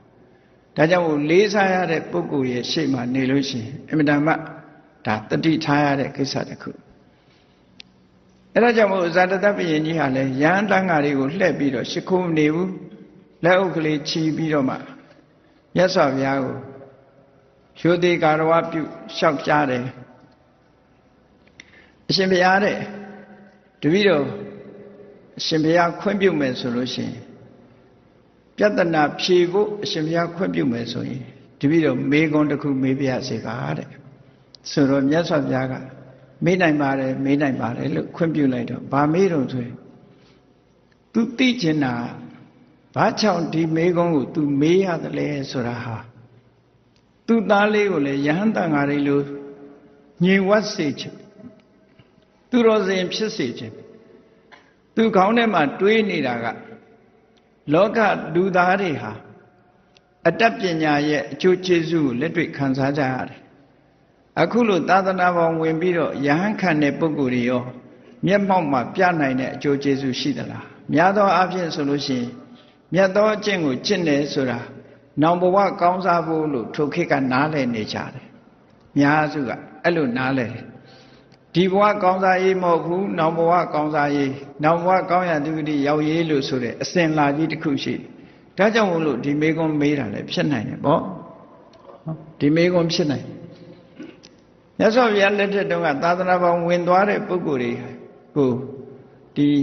သူတို့ရဲ့အရှင်ယောက်ျားတွေသာသနာ့ဘောင်ဝင်သွားတယ်ဆိုအမျိုးသမီးတွေကဘယ်လိုတွေးတုံလို့ဆိုရင်သူတို့ဟာနောင်ဘဝကျတော့နတ်သမီး900 1000နဲ့နတ်ပြည်ရောက်ဖို့အတွက်ဘုန်းကြီးဝတ်ကြတယ်လို့ဒီလိုယူဆကြတယ်ဒါသူတို့ခေတ်ကယုံကြည်ချက်ကိုပြောပြတာနော်အဲ့ဒါကြောင့်မလို့ဇာတတပယင်ကြီးကမြတ်စွာဘုရားကိုလျှောက်တာတော့အရှင်ဘုရားတဲ့လောကမှာအတတ်ပညာရှင်တွေရှိတယ်တဲ့အဲ့ဒီအတတ်ပညာမျိုးမျိုးကိုမှီပြုပြီးတော့အသက်မွေးကြတယ်သူတို့ဟာအသက်မွေးတဲ့အခါမှာအကျိုးကျေးဇူးကိုခံစားကြရတယ်အဲ့ဒီအသက်မွေးဝမ်းကြောင်းဖြင့်ကိုယ့်ကိုချမ်းသာအောင်နေနိုင်ကြတယ်မိဘတွေကိုချမ်းသာအောင်ထားနိုင်ကြတယ်ဆွေမျိုးသားချင်းတွေထောက်ပံ့ကူနိုင်ကြတယ်ကုသိုလ်ကောင်းမှုတွေလည်းလုပ်နိုင်ကြတယ်ပေါ့ဒါကအတ္တပညာတစ်ခုရဲ့အကျိုးကျေးဇူးဒီကနေ့ခေတ်မှာလည်းဘွဲရတဲ့ပုဂ္ဂိုလ်တွေဟာအလုပ်တွေရနော်အတ္တပညာကိုမှီပြုပြီးတော့အလုပ်ရပြီးလာခတွေရပြီးတော့ကိုယ့်ဘဝရည်တည်နိုင်ကြတယ် livelihood လို့ခေါ်တဲ့ဒီအသက်မွေးဝမ်းကြောင်းပညာတွေနဲ့မှီပြီးတော့လူတွေဟာအသက်မွေးနေကြတယ်အဲ့ဒါလိုပဲလူလောကစီးပွားရေးတွေကိုစွန့်လွတ်ပြီးတော့ယဟန်ပြုတဲ့ပုဂ္ဂိုလ်တွေရောလက်တွေ့ယဟန်ဝတ္တဖြင့်ရရှိနိုင်တဲ့အကျိုးကျေးဇူးကိုအရှင်ဘုရားတပည့်တော်ပြောပြနိုင်မလားဆိုဒီမေကုန်းမေးတာနော်ဘုန်းကြီးဝတ်ရတာရောဒီဘဝမှာဘယ်လိုအကျိုးတွေရလို့ဝတ်တာလဲဒါကိုသူသိကျင်လို့မေးတော့မြတ်စွာဘုရားကစဉ်းစားလိုက်တဲ့အဲ့ဒီချိန်မှာဒီမေကုန်းမေးလိုက်တဲ့အခါရုတ်တရက်မဖြေပဲနဲ့မြတ်စွာဘုရားစီလာရောက်ပြီးတော့စိတ်ကတ်တဲ့မင်းပိဋကတ်တွေထဲမှာတခြားဘာသာဝင်တွေအများကြီးပါလာတဲ့အခါကျတော့အဖြေတွေအမျိုးမျိုးထွက်နိုင်တာဖြစ်သောကြောင့်မြတ်စွာဘုရားကဒီမေကုန်းကိုမင်းကြီးဘယ်မှာမေးခဲ့ဘူးတလဲမှတ်မိသလားလို့ဆိုအရှင်ဘုရားတပည့်တော်မေးဘူးပါတယ်တဲ့တမနာပြမနာတွေမေးဘူးပါတယ်ဒါဖြင့်မေးဘူးလို့ရှိရင်သူတို့ဘယ်လိုဖြေတယ်ဆိုတာကိုရှောက်ပြောပြနိုင်မလားလို့ဆိုဝန်မလေးပါဘူးဗျာတဲ့တပည့်တော်မြတ်စွာဘုရားရှိမှပြောပြနိုင်ပါတယ်လို့ဆိုဒါဖြင့်ပြောပြစမ်းပါလို့ဆိုတော့တခါတော့ကမက္ခလိကောသလပုရဏကတ္တဝတို့ဆိုတဲ့စီသွားတဲ့အခါမှာသူ့ရဲ့အတွေ့အကြုံတွေကိုပြန်ပြီးတော့ဇာတတမင်းကြီးကလျှောက်တယ်ဒီတုတ်တန်ကဒီရှည်လျားတဲ့တုတ်တန်ဆိုတော့ဇာလန်းလေးမပြတ်ရုံတော့ပဲပြောပြမယ်နော်ပုရဏကတ္တဝစီတစ်ချိန်လုံးကသူရောက်သွားတယ်တဲ့ရောက်သွားပြီးဒီမေကုန်းကိုပဲမေးတယ်မေးတဲ့အခါကျတော့ပုရဏကတ္တဝကဘာဖြေတုံးဆိုတော့သူ့ရဲ့အကရိယဝါဒကြီးကိုဖြေတယ်တဲ့ မေးတာကယဟန်ပြုခြင်းရဲ့ဒီဘဝအကျိုးကျေးဇူးကိုပြောနိုင်မလားဆိုတဲ့မေးခွန်းကိုသူ့ရဲ့အကရိယဝါဒလုံးလို့မရဘူးကုသိုလ်ဆိုတာလည်းလုံးလို့မရဘူးအကုသိုလ်ဆိုတာလည်းလုံးလို့မရဘူးဆိုတဲ့အကရိယဝါဒကြီးကိုသူဖြေချခဲ့တယ်တဲ့ဖြေချခဲ့တဲ့အတွက်ကြောင့်တပည့်တော်စိတ်ထဲမှာဘယ်လိုအောက်မေ့လဲဆိုရင်မေးတာကတရက်ပင်ဖြေတာကပိန်းနေပင်ဖြစ်နေတယ်ပေါ့သို့တော်လည်းပဲငါနိုင်ငံမှာနေတဲ့ပုဂ္ဂိုလ်တူတယောက်ကိုငါဟာမောင်းထုတ်လို့မတော်ပါဘူးငါနိုင်ငံမှာနေတဲ့ပုဂ္ဂိုလ်တူကိုငါမောင်းမထုတ်ပါဘူးသူ့ရဲ့အဖြေကိုမနှစ်သက်ပေမဲ့လို့ဘာမှမပြောဘဲနဲ့တပည့်တော်ဟာအဲ့ဒီတုန်းကထပြန်ခဲ့တယ်ပေါ့ဒီလိုဆိုတာပေါ့နောက်တစ်ခါမက္ကလိဂေါတလမေးတဲ့အခါကျတော့လေမက္ကလိဂေါတလကဘာဖြေတော့ဆိုတန်တရားဆိုတာတဲ့အချိန်ကြံလို့ရှိရင်သူ့ဘာသူဆုံးသက်သွားမှာပဲဘဝပန်း8 သန်း 4 သောင်းပြည့်တဲ့အခါမှာလူတိုင်းဟာဘဝခရီးဆုံးမှာပဲဆိုတဲ့တန်တာရသုတ်တိဝါဒကိုဖြေခဲ့တယ်သူမေးတာကယဟန်ဖြစ်ရခြင်းရဲ့အကျိုးကျေးဇူးကိုမေးတာဖြေလိုက်တော့တန်တာရသုတ်တိဆိုတဲ့သူ့အယူဆကြီးကိုဖြေတာသူဟာလည်းပဲတရက်ပင်မေးတာကိုပိန်းနေပင်ဖြေတယ်ပိန်းနေပင်မေးတာတရက်ပင်ဖြေတယ်လို့ပဲအဖြေနဲ့အမေးနဲ့ကတလွဲစီဖြစ်တယ်ပေါ့တပည့်တော်စိတ်ထဲမှာမဟုတ်တာဖြေရမလားလို့ဆိုပြီးတော့ကိုယ်နိုင်ငံမှာနေတဲ့ဒီလိုယဟန်တန်ဃာကိုငါမောင်းထုတ်လို့မသိလျော်ဘူးဆိုပြီးတော့ဝမ်းမြောက်ခြင်းလက်ခံခြင်းကန့်ကွက်ခြင်းမပြုဘဲနဲ့သူ့နေရာကထပြန်လာခဲ့တယ်လို့ဒီလိုမြတ်စွာဘုရားကအကုန်လုံးမိစ္ဆာအယူဝါဒရှိတဲ့ဆရာကြီး6 ဦးလုံးစီကဒီမေးခွန်းတွေကိုလိုက်မေးတဲ့အခါမှာသူတို့ဟာအဖြေမှန်ကိုမပေးနိုင်ကြဘူးသူတို့ရဲ့ဝါဒကိုပဲရှေ့တန်းတင်ပြီးတော့ပြောတယ်နောက်ဆုံးမှာရှင်သာရိပုတ္တရာအလောင်းတို့ဆရာတင်ခဲ့တဲ့သင်္ဆယပရပိုက်ကြီးစီမေးတဲ့အခါမှာသင်္ဆယပရိုက်ကြီးကဘာပြောတော့ဆိုရင်ဘာမှရေရာမဖြေဘဲနဲ့ရှောင်းတိန်နဲ့အမရာဝိခိပဝါဒဘာမေးလိုက်ရှောင်ထွက်သွားတယ်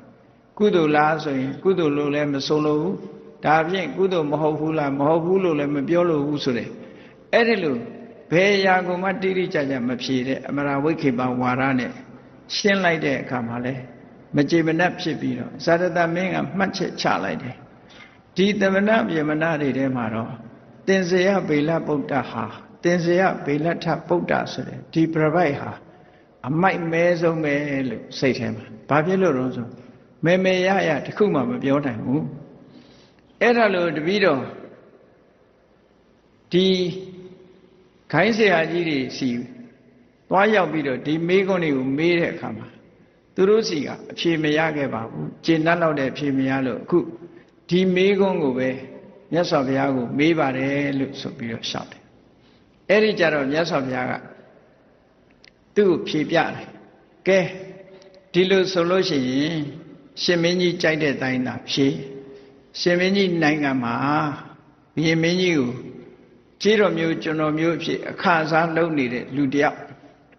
ဘုရင်နိဗ္ဗာန်မှာဝေယဝိဆလုပ်နေရတဲ့မင်းရဲ့အစေပါတယောက်ဟာတနေ့ကျတော့စဉ်းစားတယ်အဇာတတမင်းကြီးလည်းလူပဲငါလည်းလူပဲ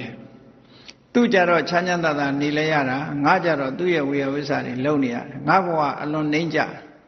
အဲ့တော့ဒီလိုနှိမ့်ကြတဲ့ဘဝကလွတ်ဖို့အတွက်ငါကုသိုလ်ကောင်းမှုလုံးဝဖြစ်မယ်အဲ့တော့ကုသိုလ်ကောင်းမှုလုပ်ရင်လဲငါဟာတာမန်ကုသိုလ်နဲ့တော့သူ့အဆင့်ရောက်မှာမဟုတ်ဘူးသာသနာပေါင်းဝင်ပြီးတော့ယဟန်ပြုပြီးတရားကျင့်မယ်လို့ဆိုပြီးတော့ကြည်ကျွန်တော်တယောက်ဟာဘုရင်ကြီးပါကနေထွက်ခွာသွားပြီးတော့သာသနာပေါင်းဝင်ပြီးတော့ယဟန်ပြုသွားမယ်ဆိုပါစို့လေအဲ့ဒါလို့ယဟန်ပြုတဲ့အခါမှာ तू ကကောင်းကောင်းမွန်မွန်နဲ့တရားဓမ္မကျင့်ကြံနေတော့ရှင်မင်းကြီးကိုလူတူကလာသတင်းပေးလိုက်မယ်ရှင်မင်းကြီးရဲ့အခါစားကျေးတော်ကျွန်တော်ဟာယဟန်ဝတ်သွားပြီးတော့ယဟန်ဘဝမှာတရားကျင့်နေပါတယ်လို့ဆိုရင်ရှင်မင်းကြီးကဘယ်လိုဆုံးဖြတ်မလဲလာခဲ့မင်းငါးစီပြန်ပြီးတော့အမှုထမ်းရမယ်လူဘဝပြန်လာခဲ့ငါးစီအမှုဆက်ထမ်းရမယ်လို့ခေါ်မလားလို့ဆိုတော့ရှင်ဘုရားတဲ့ဒီလိုမခေါ်ပါဘူးတဲ့မခေါ်ယူနေမကဘူးသူ့ကိုတပည့်တော်စောင့်ရှောက်မှုတွေပေးထားပြီးတော့လိုအပ်တဲ့ပစ္စည်းတွေပါတောင်ထောက်ပံ့ကူညီပေးဦးမှာပါလို့ဆိုတော့ ကဲအဲ့ဒါလို့ဆိုလို့ရှိရင်သူယဟန်ဘဝဟာအကျိုးရှိသလားမရှိဘူးလားရှင်မင်းကြီးပဲဆုံးဖြတ်ပါဆိုဒီလိုဆိုတော့လေအကျိုးရှိပါတယ်ဗျာလို့သူလက်ခံဒါကမြတ်စွာဘုရားကတိတာမြင်တာတဲ့ဟာတခု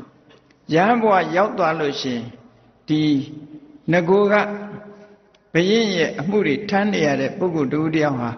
ဘယင်းအမှုမထမ်းရရုံမကဘယင်းရဲ့လေးစားမှုတောင်ခံရတယ်ဆိုတာဒါဟာလက်တွေ့ပြနိုင်တဲ့အကျိုးကျေးဇူးတစ်ခုပဲပေါ့အဲ့တော့လည်းပဲနောက်တစ်ခုမြတ်စွာဘုရားအရှင်ဘုရားအဲ့ဒါလို့ဥပမာတစ်ခုနဲ့အမိန့်ရှိပါအောင်ဆိုရှင်မင်းကြီးရဲ့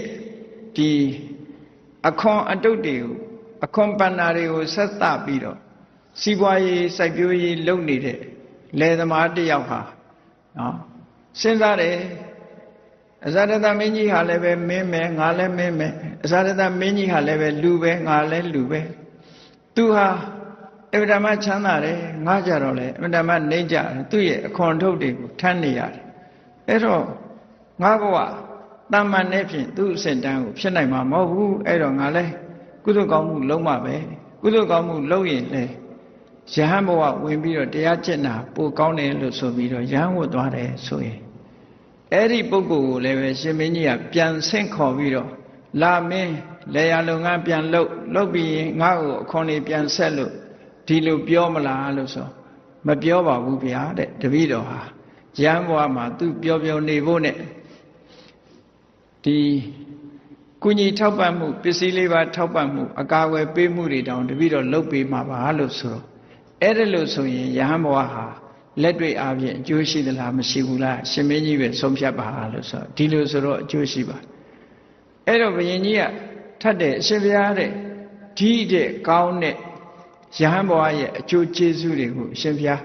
ပြောပြနိုင်အောင်မလားဆိုမြတ်စွာဘုရားပြောနိုင်တာပေါ့တဲ့ယဟန်ဘဝဟာဒီတဲ့မြင့်မြတ်တဲ့အကျိုးကျေးဇူးတွေအများကြီးရှိတယ်တဲ့ဆိုပါစို့တဲ့လောကမှာဘုရားဆိုတာပွင့်လာတယ်ဘုရားပွင့်တဲ့ခေတ်ခါနဲ့ကျုံလာပြီဆိုတဲ့အခါမှာဘုရားစီသွားပြီးတော့တရားဓမ္မနာယူကြတယ်နော်ဘုရားပွင့်တာနဲ့ကျုံလာရင်ဘုရားစီကတရားနာကြတယ်အဲ့ဒါလို့နာတဲ့အခါဘာဖြစ်လဲယုံကြည်မှုတွေရလာကြအဲ့တော့လောကဆိုတာဒီတိုင်းပဲလေမြတ်စွာဘုရားလက်ထက်တော်အခါကာလတုန်းကအနာရဝိတ္ထေကြီးကမြတ်စွာဘုရားကိုဇေတော်ကျောင်းတော်ကြီးဆောက်လုပ်ပြီးတော့ဘုရားကိုတာဝတိပြည်ကိုပင့်လာခဲ့တယ်ပင့်လာတော့တာဝတိပြည်မှာမြတ်စွာဘုရားဇေတော်ကျောင်းကြီးဆက်ချပွဲအနုဘောရဏတရားဟောတရားနာတဲ့အခါကျတော့တရားနာရတဲ့ပုဂ္ဂိုလ်တွေဟာတရားတရားတွေအများကြီးဖြစ်တယ်အနာရဝိတ္ထေရဲ့ညီတော်တဦးဖြစ်တယ်သူ့ဘူတိဟာတရားတရားတွေအလွန်ပေါက်ပြီးတော့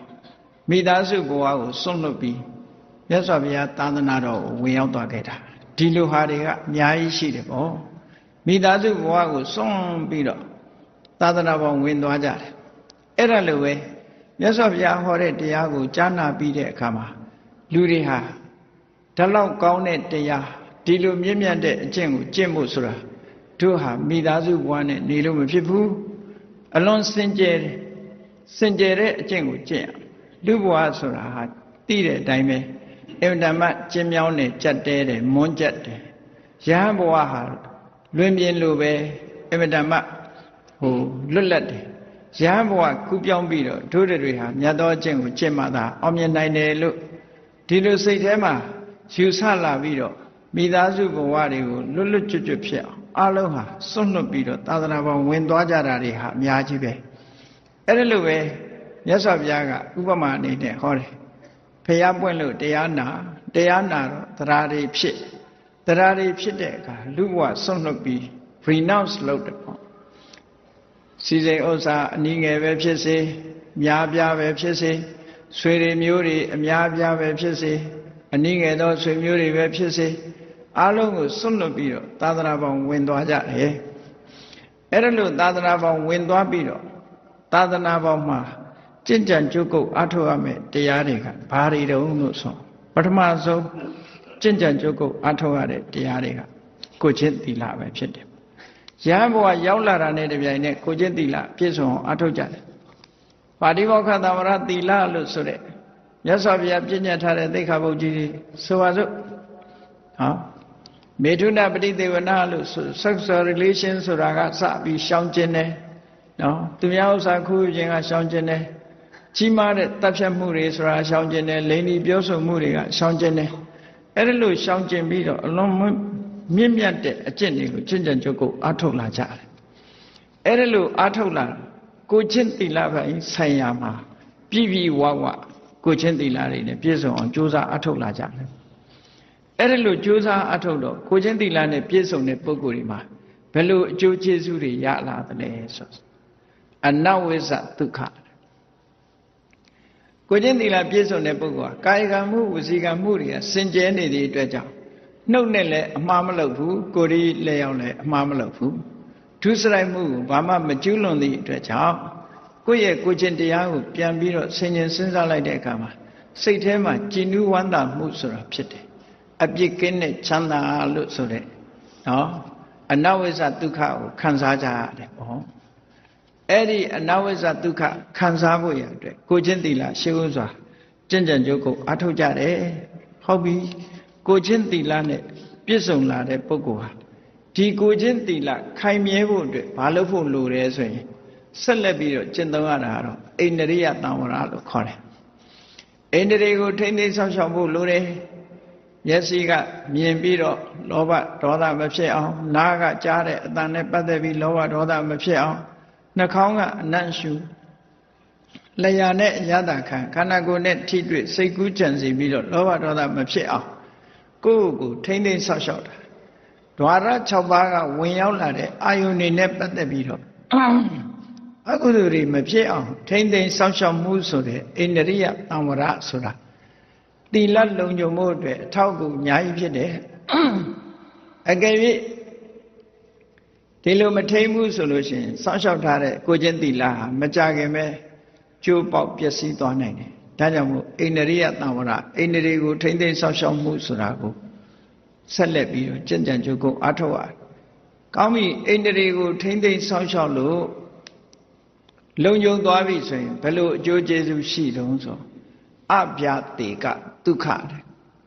နော်အဲ့ဒီချမ်းသာမှုကစိတ်ထဲမှာလောဘလည်းမရောက်လာဘူးဒေါသလည်းမရောက်လာဘူးကိလေသာနဲ့ချမ်းသာတဲ့ချမ်းသာမျိုးမဟုတ်ဘူးတခါတည်းရန်လူတွေမှာလောဘဖြစ်ပြီးလောဘနဲ့ချမ်းသာတဲ့ချမ်းသာမျိုးမလာဘူးဒေါသဖြစ်ရင်ရောတချို့လူတွေကစိတ်ဆိုးရရင်အရသာရှိတယ်လေကိုယ်ကစိတ်ဆိုးပြီးတော့အနိုင်ယူလိုက်ရရင်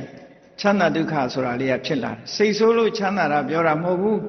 တစ်ဖက်သားကိုအနိုင်ယူလိုက်ရလို့ရှိရင်ဒေါသကြီးတဲ့လူကလည်းအမေသဘောတွေကျနေတာနော်ဒေါသကြီးတဲ့လူကလည်းသဘောကျတယ်အဲ့ဒါလို့သူများကိုအနိုင်ယူလိုက်ရလို့ဖြစ်လာတဲ့ကိလေသာတွေနဲ့ရောတဲ့ချမ်းသာမျိုးမဟုတ်ဘဲနဲ့ကိလေသာတွေနဲ့လုံးဝပတ်သက်မှုမရှိတဲ့ချမ်းသာဒုက္ခမျိုးကိုခံစားရတယ်ဟောသီလလည်းလုံခြုံတယ်အိန္ဒြိယတံဝရဆိုတာလေအိန္ဒြေတကားတွေကိုလည်းလုံခြုံအောင်ထိန်းသိမ်းဆောက်ရှောက်နိုင်တယ်နောက်ပြီးတော့တဆင့်တိုးတက်ပြီးဘာတွေကျင့်လို့ဆိုတတိနဲ့တမ္ပစေညစားတဲ့နေရာမှာလည်းတတိထားတယ်သွားတဲ့လာတဲ့နေရာမှာလည်းတတိထားတယ်အဝတ်ဝတ်တဲ့နေရာမှာလည်းတတိထားတယ်အားလုံးနောက်ဆုံးမှာတွိုင်းလက်ထဲဝင်တာကအစအကုန်လုံးတတိထားတယ်စကားပြောတာကအစတိတ်တိတ်နေတာကအစအားလုံးတတိထားတယ်တတိနဲ့ဆင်ញင်တုံနဲ့သွားလိုက်တဲ့အခါတတိတမ္ပစေညဆိုတာနဲ့လည်းပြည့်စုံတယ်နောက်တစ်ခုကဘာလို့ဆိုရင်တန်တုဋ္ဌကိုရှိတာနဲ့ကျင့်တတ်တယ်အဲ့ဒီကိုရှိတာနဲ့ကျင့်တတ်မှုရောင်ရဲတင့်တယ်မှုဆိုတာဟာလောဘကိုချိုးနှိမ်ခြင်းပဲဖြစ်တယ်ဒါကြောင့်မို့ဒီအချက်ဟာလည်းပဲအရေးကြီးတဲ့အချက်ဖြစ်တယ်ဆိုဟောယဟန်တော်တစ်ပါးဟာအခြေခံအားဖြင့်ပြည့်စုံရမယ့်အချက်၄ခုကဘာလို့ဆိုရင်သီလအိန္ဒြိယတံဝရတတိတမ္ပစေညတန်တုဋ္ဌဒီ၄ခုနဲ့ပြည့်စုံအောင်စာပေထဲမှာဘယ်လိုဆိုထားတော့ဆိုဒီ၄ခုနဲ့မပြည့်စုံမဲနဲ့တောရမဆောက်တရားဘူးယဟန်နေတောတဲ့သွားမနေလို့မရဘူးအ ਨੇ ဆုံးဒီ၄ခုရှိရဒါကြောင့်မို့ကမ္မထာရိပ်သာသွားမဲ့ပုဂ္ဂိုလ်တွေလည်းဒီ၄ခုရှိတဲ့ဟောနော်အဲ့ဒီ၄ခုရှိမှသီလရှိဖို့လိုတယ်အိန္ဒြေကိုထိန်းသိမ်းဆောင်ရှောက်နိုင်မှုရှိရမယ်တတိတမ္ပစေညရှိရမယ်ရောင်ရဲတင့်တယ်မှုရှိရဝ မရှိလို့ရှိရင်အိမ်ကငပိကျော်တို့ဘာတို့စားစရာတောက်စရာနဲ့ရိတ်တာစခန်းဝင်တဲ့လူတွေကြတာဘယ်လိုလုပ်နော်အချက်အပြုတ်တွေနဲ့တခါတည်းခေါ်သွားတယ်ဟိုကြတော့မှကောင်းတာချက်စားသို့မဟုတ်ရိတ်တာကကောင်းကောင်းကျွေးတာစားအဲ့ဒီလူတွေနဲ့ဆိုတရားရဖို့ရခက်ခဲတယ်မဟုတ်လားဒါကြောင့်ယဟန်တွေဟာဟောဒီအချက်၄ချက်နဲ့ပြည့်စုံအောင်ကြိုးစားပြီးတဲ့အခါဘာလုပ်ရမလဲဒီ၄ခုနဲ့ပြည့်စုံပြီဆိုရင်တိတ်ဆိတ်တဲ့တောရเจ้าကိုတကူကြီးထွက်ခွာပြီးတော့သွားပြီးတော့တောရเจ้าကမ္မထမ်းเจ้าနေမှာသွားပြီးတော့တရားဓမ္မအားထုတ်တယ်အဲ့တော့တရားဓမ္မအားထုတ်တဲ့ဆိုတာဘာလုပ်တာတုံးလို့မေးလို့ရှိရင်စိတ်ရဲ့အညစ်အကြေးဖြစ်တဲ့နိဝရဏတရားတွေကိုဖယ်ရှားတာနိဝရဏဆိုတာကုသိုလ်တွေမဖြစ်အောင် block လုပ်ထားနော် block လုပ်ထားအခုရန်ကုန်မြို့ထဲမှာကားတွေပိတ်နေရင်တောင်းနဲ့မရောက်ဘူးမဟုတ်လားအဲ့ဒါ traffic jam block ဖြစ်နေတာပေါ့အဲ့ဒါမျိုးလိုပဲစိတ်ထဲမှာလည်းပဲကုသိုလ်ကောင်းမှုတွေမဖြစ်နိုင်အောင် block လုပ်ထားတဲ့တရားတွေရှိတယ်အဲ့ဒါတွေကဘာတွေတုံးဆိုကာမိစ္ဆန္ဒလာတာလေးကြည်ကျင်တယ်ကောင်းတဲ့အတန်လေးတွေနားထောင်ကျင်တယ်ကောင်းတာလေးစားကျင်တယ်နော်ကောင်းတဲ့အနံလေးရှူကျင်တယ်ကောင်းတဲ့အိယာလေးနဲ့မှအိတ်ချင်တယ်ဆိုတာလေးတွေကကာမိစ္ဆန္ဒလို့ခေါ်တယ်အဲ့ဒီကာမိစ္ဆန္ဒဆိုတဲ့အဘိဓါကိုဖယ်ရှားပြီးတော့အဘိဓါကိုရှင်းလင်းသုတ်သင်ပြီးတော့ကိုယ်စိတ်ထဲမှာဓာတ်တွေမပေါ်အောင်ထိမ့်သိမ်းဆောင်ရှောက်တာတဲ့နောက်တစ်ခုကဗျာပါဒအလိုမကျတာမျိုးတွေအဲ့ဒီအလိုမကျဘူးဆိုတဲ့ဗျာပါဒတရားတွေကိုဖယ်ရှားလို့တရားဝါတွေအလုံးပေါ်မှာအလိုမကျတာမဖြစ်စေရဘူးအလုံးပေါ်မှာအကျိုးလိုလားတဲ့မေတ္တာစိတ်တွေလွှမ်းခြုံပြီးတော့ထားနိုင်ရမယ်မေတ္တာစိတ်လွှမ်းခြုံခြင်းဖြင့်ဗျာပါဒဆိုတဲ့နိဝရဏတရားကိုကိုယ်တဏ္ဍာကနေကိုယ်စိတ်ထဲကနေပြီးတော့သုတ်သင်ရှင်းလင်းပြရတယ်နောက်တစ်ခါဌိနမိတ်တလို့ဆိုတယ်စိတ်ဝင်စားခြင်းကင်းပြီးတော့စိတ်ထဲမှာအာတတရောမဖြစ်တဲ့နော်အာတတရောမဖြစ်တဲ့အနေအထားတစ်ခုမျိုးပျောက်ပင်သွားအောင်အလင်းအားပြုပြီးတော့စိတ်တွေတက်ကြွရှင်လန်းလာအောင်ကြိုးစားအထောက်ရမယ်နောက်တစ်ခါဥဒိစ္စကုက္ကုစလို့ဆိုတယ်စိတ်ထဲမှာမငြိမ်မသက်မငြိမ်မချမ်းစိတ်မတည်မငြိမ်ဖြစ်နေတာတွေမဖြစ်ရလေအောင်တမာတိစွမ်းအားတွေတိုးမြင့်ပြီးတော့စိတ်တည်ငြိမ်အောင်ကြိုးစားအထောက်ရမယ်တဲ့နောက်တစ်ခါဝိသိကိစ္စဆိုတဲ့တန်တရားတရားကိုလည်းပဲဖယ်ရှားပြစ်နိုင်အောင်ကြိုးစားအထောက်တရားအထုတ်တယ်ဆိုတာနိဝရဏတရားတွေကိုဖယ်ရှားဖို့ကြိုးစားခြင်းပဲဖြစ်တယ်ပေါ့ဒီလိုဆုံးလို့တာနော်အဲ့ဒါဗာနဲ့ဖယ်ရှားတာတော့ဆိုတမာတိစွမ်းအားနဲ့ဖယ်တာတမာတိစွမ်းအားနဲ့ဖယ်လိုက်တဲ့အခါနိဝရဏတရားတွေဟာကင်းကွာပြီးတော့သွားတယ်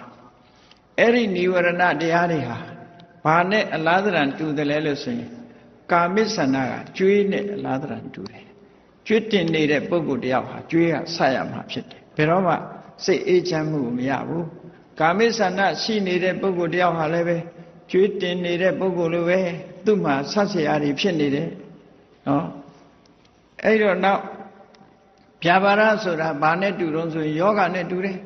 ယောဂဖြစ်နေတဲ့ပုဂ္ဂိုလ်တယောက်ဟာကျမ်းမာနေတဲ့ပုဂ္ဂိုလ်နဲ့မတူဘူးအမြဲတမ်းစိတ်ဆင်းရဲနေတယ်ဒေါသရှိနေတဲ့ပုဂ္ဂိုလ်တယောက်ဟာလည်းပဲစိတ်ထဲမှာဆင်းရဲနေမှာပဲဒါကြောင့်မို့ဗျာပါဒဟာယောဂနဲ့အလားတရတူတယ်ဟောနောက်တစ်ခုကဌိနမိဋ္ဌလို့ဆိုတာအမြဲတမ်းအိတ်ချင်ထိုင်းမှိုင်းပြီးတော့နေတဲ့ပုဂ္ဂိုလ်ဟာတရားဓမ္မနဲ့ပတ်သက်ပြီးတော့လည်းအသိဉာဏ်တွေမဖြစ်ဘူးလူရဲ့အနေနဲ့ကလည်းပွင့်လင်းမြင်သာမှုမဖြစ်ဘူးဒါကြောင့်မို့ဘာနဲ့တူတော့ဆိုထောင်ကျနေတဲ့လူနဲ့တူတယ်အသိဉာဏ်တွေဟာလန်းဆန်းပွင့်လင်းလာတာမရှိဘူးတဲ့ဒါကြောင့်မို့ဌိနမိဋ္ဌကိုပယ်ရတယ်ဩဒိစ္စကုက္ကုစဆိုတာကြတော့ဘာနဲ့အလားတရတူတာတော့ဆိုရင်သူတစ်ပါးကြုံခံနေရတဲ့ပုဂ္ဂိုလ်တယောက်ဟာသူတစ်ပါးရဲ့အလိုချပဲလုပ်ရတယ်ကိုယ်ဘဝဆိုတာမရှိဘူးနော်ကိုယ်ဘဝဆိုတာမရှိဘူးသူ့ရဲ့အလိုချအလုံးဟာလောက်ကင်ပေးနေရတဲ့ပုဂ္ဂိုလ်မျိုးလိုဖြစ်တယ်အဲ့ဒါလိုပဲစိတ်လေလွင့်နေတဲ့ပုဂ္ဂိုလ်တယောက်ဟာစိတ်နှလုံးအေးချမ်းမှုလွတ်လပ်မှုဆိုတာမရှိဘူးတဲ့တခါဝိသိကိစ္စဆိုတာဘာနဲ့တူတော့ဆိုကန္တာရခရီးကြီးနဲ့တူတယ်ကန္တာရခရီးသွားနေတဲ့ပုဂ္ဂိုလ်ဟာဘယ်နာဘာတွေ့မလဲဘယ်နာရန်သူနဲ့တွေ့မလဲဘယ်နာဘာဖြစ်မလဲဆိုတဲ့တန်တရားကြီးနဲ့သွားနေရတယ်လို့ပဲဝိသိကိစ္စရှိနေတဲ့ပုဂ္ဂိုလ်ဟာလည်းပဲမအေးချမ်းတဲ့လမ်းခရီးကြီးကိုဖြတ်တန်းနေရတာနဲ့တထိတ်ထိတ်နဲ့သွားနေရတာနဲ့အလားတရတူတယ်အဲ့တော့ဒီနိဝရဏတရား၅ပါးကိုဖယ်ရှားပြစ်နိုင်ပြီဆိုလို့ရှိရင်ဌ ကြွေးကင်းတဲ့လူရဲ့ဝမ်းသာမှုမျိုးနော်ကြွေးကင်းတဲ့လူရဲ့ဝမ်းသာမှုမျိုးကျမ်းမာတဲ့ပုဂ္ဂိုလ်ရဲ့ဝမ်းသာမှုမျိုးတခါထောင်ကလွတ်လာတဲ့ပုဂ္ဂိုလ်ရဲ့ဝမ်းသာမှုမျိုးကျွတ်ဘဝကလွတ်လာတဲ့ပုဂ္ဂိုလ်ရဲ့ဝမ်းသာမှုမျိုးကန္တာရခရီးကြီးကိုကြော်ဖြတ်ပြီးတော့မိမိရဲ့မြို့ဒေသအင်္ဂေဟာကိုပြန်ရောက်လာတဲ့ပုဂ္ဂိုလ်ရဲ့ဝမ်းသာမှုမျိုးအဲ့ဒီဝမ်းသာမှုမျိုးတွေကိုရရှိနိုင်တယ်လို့ဒီလိုပြောတာနော်အဲ့ဒီလိုនិဝရဏတရားတွေကိုဖယ်ရှားပြလို့တမာရီစွာတွေတက်လာတဲ့အခါမှာတဲ့မြတ်စွာဘုရားကရှင်းပြတယ်ပထမဆုံးတွေ့ကြုံခံစားရမှာတော့သမထကျင့်စဉ်ကိုကျင့်လို့ပထမဇန်လို့ခေါ်တဲ့ဝိဝေကသပိတိဒုက္ခនិဝရဏတရားတွေကင်းသွားခြင်းကြောင့်ဖြစ်ပေါ်လာတဲ့ပိတိဒုက္ခအဲ့ဒီပိတိဒုက္ခရဲ့အရသာကိုသူခံစားရမယ်နောက်တစ်ခါတမာတိစွမ်းအားတိုးမြင့်လိုက်တဲ့အခါတမာတိစပိတိဒုက္ခလို့ဆိုတဲ့ဒုတိယဇန်တမာတိစွမ်းအားကြောင့်ရလာတဲ့ပိတိဒုက္ခကိုခံစားရမယ်တခါတမာတိစွမ်းအားကိုတိုးမြင့်လိုက်တဲ့အခါမှာနိဗ္ဗိတိကဒုက္ခပိတိမပါတဲ့တည်ငြိမ်တဲ့ချမ်းသာကိုခံစားရမယ်နောက်တစ်ခါတိုးမြင့်လိုက်တဲ့အခါမှာအဲ့ဒီချမ်းသာကိုပင်လစ်လျူရှုနိုင်တဲ့တည်ငြိမ်တဲ့ချမ်းသာကိုခံစားရမယ်ဆိုစတုထဇာဆိုလိုတာကပထမဇာရသွားတယ်ဒုတိယဇာရတယ်တတိယဇာရတယ်စတုထဇာရတယ်အဲ့ဒီပထမဇာရတာဟာခုနကပြောခဲ့တဲ့ကျွန်တယောက်နော်တောင်သူလယ်သမားတယောက်ဘယင်အခွန်တန်းဘဝကလွတ်တဲ့ချမ်းသာတဲ့ပို့ပြီးတော့ချမ်းသာတာမျိုးယဟန်ဘဝမှာအလွန်ကိုမွန်မြတ်တဲ့ယဟန်ပြုရခြင်းရဲ့အကျိုးကျေးဇူးပဲဖြစ်တယ်လို့မြတ်စွာဘုရားဒီလိုဟောတာဇံရလာတာဟာလက်တွေ့ဖော်ပြနိုင်တဲ့တာမညဖလယဟန်ဘဝဖြစ်ရခြင်းရဲ့အကျိုးကျေးဇူးတစ်ခုပဲလို့ဒုတိယဇံတတိယဇံသုဒ္ဓဇံယဟန်ဘဝရဲ့အကျိုးကျေးဇူးတွေဖြစ်တယ်ဒါဖြင့်ဒီတဲ့ကောင်းတာရှိသေးလားရှိသေးတယ်ဘာဖြစ်လဲဝိပဿနာတရားကိုကျင့်ကြံကြိုးကုပ်အားထုတ်တယ်အဲ့ဒါလို့ဝိပဿနာတရားကျင့်ကြံကြိုးကုပ်အားထုတ်တာလေးဟာကိုယ်ကိုပရမကိုယ်တဏ္ဍာမှာရှိတဲ့ခန္ဓာကိုယ်ကြီးကိုအာယုစိုက်လိုက်တော့သာတုမဟာဘူတိကောအယံကာယောခန္ဓာကိုယ်ကြီးဟာမဟာဘုံ၄ပါးနဲ့တိဆောက်ထားတဲ့ဆိုတာအလွန်ထင်ရှားတယ်ဟောခန္ဓာကိုယ်ကြီးကိုခွဲခြားစိတ်ပြပြီးတော့ကြည့်လိုက်အတုံးတွေအခဲတွေနော်အသားတွေအသားဆိုင်တွေအယိုးတွေကတခုအရည်တွေကတခုနော်ပူမှုအေးမှုတွေကတခုလေတွေကတခုဆိုပြီးတော့အစုလိုက်ခွဲပြီးတော့ထားလိုက်မယ်ဆိုလို့ရှိရင်ဒါပထဝီအာဘောတေဇောဝါယောဆိုတဲ့ဒီဓာတ်ကြီး၄ပါးနဲ့ခန္ဓာကိုယ်ကြီးကိုတိဆောက်ထားတာဖြစ်တယ်အဲ့ဒီခန္ဓာကိုယ်ကြီးတိဆောက်တာဟာဘယ်ပေါ်မှာမိပြီးတော့ဖြစ်လာတာတော့လို့ဆိုမာတာပိဋိကတံမောမိခင်ဖခင်ရဲ့ပစ္စည်းဥစ္စာပေါ်မှာအိုပန်းနဲ့စပန်းလို့ဆိုတဲ့အရာပေါ်မှာမိပြီးတော့လူရဲ့ရုပ်ခန္ဓာကိုယ်ဟာတိဆောက်လာခဲ့ရတာပေါက်ဖွာလာခဲ့ရတာအဲ့ဒီလိုပေါက်ဖွာလာတဲ့ရုပ်ခန္ဓာကိုယ်ကြီးကိုအစာရည်စာတွေနေ့စဉ်စားပြီးတော့ကြီးလာတာကြီးလာတော့လည်းပဲပြုတ်ကွဲခြင်းသဘောမမြဲခြင်းသဘောတဖြည်းဖြည်းအိုးလာခြင်းသဘောဒီကြားထဲမှာနှိမ့်နေပေးရတာတို့ဆေးတောက်ပေးရတာတို့ဆေးထိုးပေးရတာဆိုတဲ့ပြဿနာတွေနဲ့ခန္ဓာကိုယ်ကြီးကိုယက်တည်နိုင်အောင်မနှဲကြိုးစားနေရတယ်ဒီရုပ်ခန္ဓာကိုယ်ကြီးဟာအဲ့ဒီရုပ်ခန္ဓာကိုယ်ကြီးပေါ်မှာမိပြီးတော့ဖြစ်နေတဲ့အသိစိတ်ကလေးလို့အဲ့ဒီယုံနဲ့နံဒီနှစ်ခုကိုကွဲကွဲပြားပြားသိမြင်ပြီးတော့သွားတာဟာဝိပဿနာဉာဏ်ပဲလို့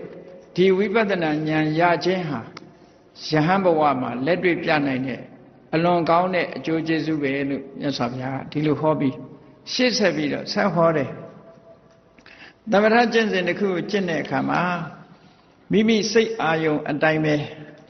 နော်စိတ်အာယုံတိုင်းပဲစိတ်ကနေပြီးတော့ဖန်ဆင်းလိုက်လို့ရှိရင်ရုပ်ပုံတွေဖန်ဆင်းလာနိုင်တယ်အဲ့ဒီဖန်ဆင်းနိုင်မှုဆိုတဲ့မနောမယိဋ္ဌိဆိုတဲ့အဘိညာဉ်ဟာလည်းပဲယဟန်ဘဝရဲ့လက်တွေ့ပြနိုင်တဲ့အကျိုးကျေးဇူးတစ်ခုပဲနောက်တစ်ခုကဣတိဝိဒအဘိညာဉ်မြေရှုမိုးပြန်တဘိုးဆန်တွေနဲ့ဖန်ဆင်းပေးနိုင်တဲ့အစွမ်းတတ္တိတစ်ခုဟာလည်းပဲယဟန်ဖြစ်ရခြင်းရဲ့အကျိုးကျေးဇူးတစ်ခုပဲနောက်တစ်ခုဒိဗ္ဗသောတာနီးတဲ့အတန်ဝေးတဲ့အတန်အမတန်ဝေးလံတဲ့အတန်အဲ့ဒီအမတန်ဝေးလံပြီးသိငယ်တဲ့အတန်တွေထိအောင်ကြားနိုင်စွမ်းရှိတဲ့ဒိဗ္ဗသောတာအဘိညာဉ်ဟာလည်းယဟန်ပြုရခြင်းရဲ့အလွန်ကောင်းမြတ်တဲ့အကျိုးကျေးဇူးတစ်ခုပဲတဲ့နောက်တစ်ခုစေတောပရိယလူတယောက်ရဲ့စိတ်ကိုအတတ်ဟောနိုင်တာဟာလည်းပဲ ဒါထူးခြားတဲ့ယဟန်ဘဝရဲ့အကျိုးကျေးဇူးတစ်ခုပဲတဲ့နောက်တစ်ခုကအတိတ်ဘဝကိုပြန်ပြောင်းပြီးတော့မှတ်မိတာဟာလည်းပဲပုပ္ပေနိဝါဒနုတ္တိညာဟာလည်းပဲယဟန်ဘဝဖြစ်ရခြင်းရဲ့အကျိုးကျေးဇူးတစ်ခုပဲနောက်တစ်ခါဒိဗ္ဗစက္ခုအမတမအစွမ်းတက်တဲ့လူတွေရဲ့မြင်ကွင်းကိုကြော်ဖြတ်ပြီးတော့မြင်နိုင်စွမ်းရှိတဲ့ဒိဗ္ဗစက္ခုအဘိညာဉ်ဟာလည်းပဲယဟန်ဘဝရရှိခြင်းရဲ့မွန်မြတ်တဲ့ပို့ပြီးတော့ကောင်းလာတဲ့အကျိုးကျေးဇူးတစ်ခုပဲလို့မြတ်စွာဘုရားကဒီလိုဟောခဲ့တာအဲ့ဒါလို့ဟောပြီးတော့နောက်ဆုံးမှာအာတဝက္ခယဘိညာဉ်လို့ဆိုတာခန္ဓာကိုယ်ပေါ်မှာအာယုံစိုက်ပြီးတော့ဝိပဿနာကျင့်စဉ်တစ်ခုကိုကျင့်လိုက်တဲ့အခါကျတော့နောက်ဆုံးဘာသိတုံးဆိုတာဒုက္ခဆိုတာအမှန်သိသွားတယ်ဒုက္ခဖြစ်ကြောင်းတရားကိုလည်းအမှန်သိတယ်ဒုက္ခချုပ်ရနိဗ္ဗာန်ကိုလည်းအမှန်သိသွားတယ်ဒုက္ခချုပ်ငြိမ်းရအကျင့်ကိုမှန်သိသွားတယ်သစ္စာလေးရတရားမြတ်ကိုမှန်မှန်ကန်ကန်တပြိုင်နက်သိသွားပြီလို့ဆိုတဲ့အခါမှာမဲ့အစဉ်စဉ်နဲ့နောက်ဆုံးအာသဝတရားတွေကလွတ်မြောက်သွားတဲ့အရတ္တမဲ့ဆိုတဲ့ဒီတဘာဝတရားကိုယ်တဏ္ဍာမှာဖြစ်ပေါ်လာပြီဆိုလို့ရှိရင်တော့ဒီတဲ့ကောင်းတဲ့ယဟန်ဘဝရဲ့အကျိုးကျေးဇူးဆိုတာမရှိတော့ဘူးဒီယဟန်ဘဝဖြစ်တဲ့အကျိုးကျေးဇူးဟာအရတ္တမဲ့မှာပဲအဆုံးသတ်တယ်လို့မြတ်စွာဘုရားကဇာတတမင်းကြီးကိုမေကုန်းကိုခုလိုဖြေချခဲ့တာဖြစ်ပါတယ်ဇာတတမင်းကြီးရဲ့ယဟန်ဘဝရရှိနိုင်တဲ့အကျိုးကျေးဇူးကိုလက်တွေ့ပြနိုင်သလားဆိုတာဒီဘဝတွေရနိုင်တဲ့အကျိုးကျေးဇူးတွေကိုမြတ်စွာဘုရားကယခုလိုတစောင်းမုံလာပြီးနေ့ညကြီးမှာတာမညဖလသုတ်တံကိုဟောကြားတော်မူခဲ့တာဖြစ်ပါတယ်ပေါ့အဲ့ဒါလို့ဟောကြားလိုက်တဲ့အခါကျတော့ဇာတတဘုရင်ကြီးဟာအရှင်ဘုရားဖြေဆိုတာပြည့်စုံကောင်းမွန်လှပါပြီတဲ့ဆိုပြီးတော့မြတ်စွာဘုရားကိုဝန္တာအာရရှိခိုးဥချပြီးဒီကနေ့ကစပြီးတော့ဘုရားတရားကိုးကွယ်တဲ့ဥပဒကအဖြစ်အတိမှတ်ပြုပါလို့လျှောက်ကြားပြီးတော့အရှင်ဘုရားတဲ့တပည့်တော်ဟာအလွန်မိုက်မဲမလိမ္မာသည့်အတွက်ကြောင့်ယာဓုအာနာကိုမက်မောပြီးတော့တကယ်ကိုတရားဥပဒေတိုင်းအုပ်စိုးခဲ့တဲ့ဖခမည်းတော်ကိုတပည့်တော်လှုပ်ကြံတပ်ဖြတ်ခဲ့ပါတယ်တဲ့အဲ့ဒီအပြစ်တွေတပည့်တော်ဝန်ချတောင်းပန်ပါတယ်လို့မြတ်စွာဘုရားကိုလျှောက်ထားတယ်ဟုတ်အဲ့လိုလျှောက်ထားတဲ့အခါမြတ်စွာဘုရားကပြောတော့ဟုတ်တယ်အခုလိုပြစ်မှားတာဟာမကောင်းဘူးသို့တော်လဲငါဘုရားရဲ့အဆုံးအမမှာတဲ့အပြစ်ကိုအပြစ်အတိုင်းမြင်ဖို့ရယ်မြင်လာတဲ့အပြစ်ကိုတရားနိလန်းတကြကုစားတာရယ်နောက်မဖြစ်ဖို့စောင့်စည်းတာရယ်ဒီအချက်၃ချက်ဟာကြီးပွားတိုးတက်ပြီးအပြစ်ကလွတ်ခြင်းရဲ့အကြောင်းတစ်ခုဖြစ်တယ်ဒီလိုဟောတာနော်အဲ့တော့မြတ်စွာဘုရားရဲ့အဆုံးအမမှာအပြစ်ကလွတ်တဲ့နည်းမရှိဘူးလို့တချို့ကထင်ကြတယ်တခြားဘာသာတွေမှာလှုပ်ချင်တာတွေလှုပ်ပြီးတိတ်တိတ်အခန်းလေးထဲဝင်ပြီး confession လုပ်တာနဲ့အပြစ်ကလွတ်သွားတယ်လို့ဒီလိုယူဆကြတယ်ပေါ့နော်ဘုရားရဲ့တရားတော်အရဒီ confession လုပ်ရုံနဲ့အပြစ်ကလွတ်တာဆိုတာမဟုတ်ဘူးနော်ဖြောင်းချက်ပေးတာလည်းပဲလူချားတဲ့ဖြောင်းချက်ပေးတာမဟုတ်ဘူးတိတ်တိတ်အခန်းလေးထဲဝင်ပြီးတော့ confession လုပ်တာလေတချို့ဘာသာတွေမှာအဲ့လိုလုပ်တယ်အဲ့တော့ဘုရားရဲ့အဆုံးအမကဒီလိုမဟုတ်ဘူးအပြစ်ကိုအပြစ်လို့မြင်ဖို့ရပထမတရားနိလန်းတိုင်ကုစားတယ်ကုစားတယ်ဆိုတာဘာလဲဝန်ချတယ်တောင်းပန်တယ်ဒါကုစားတယ်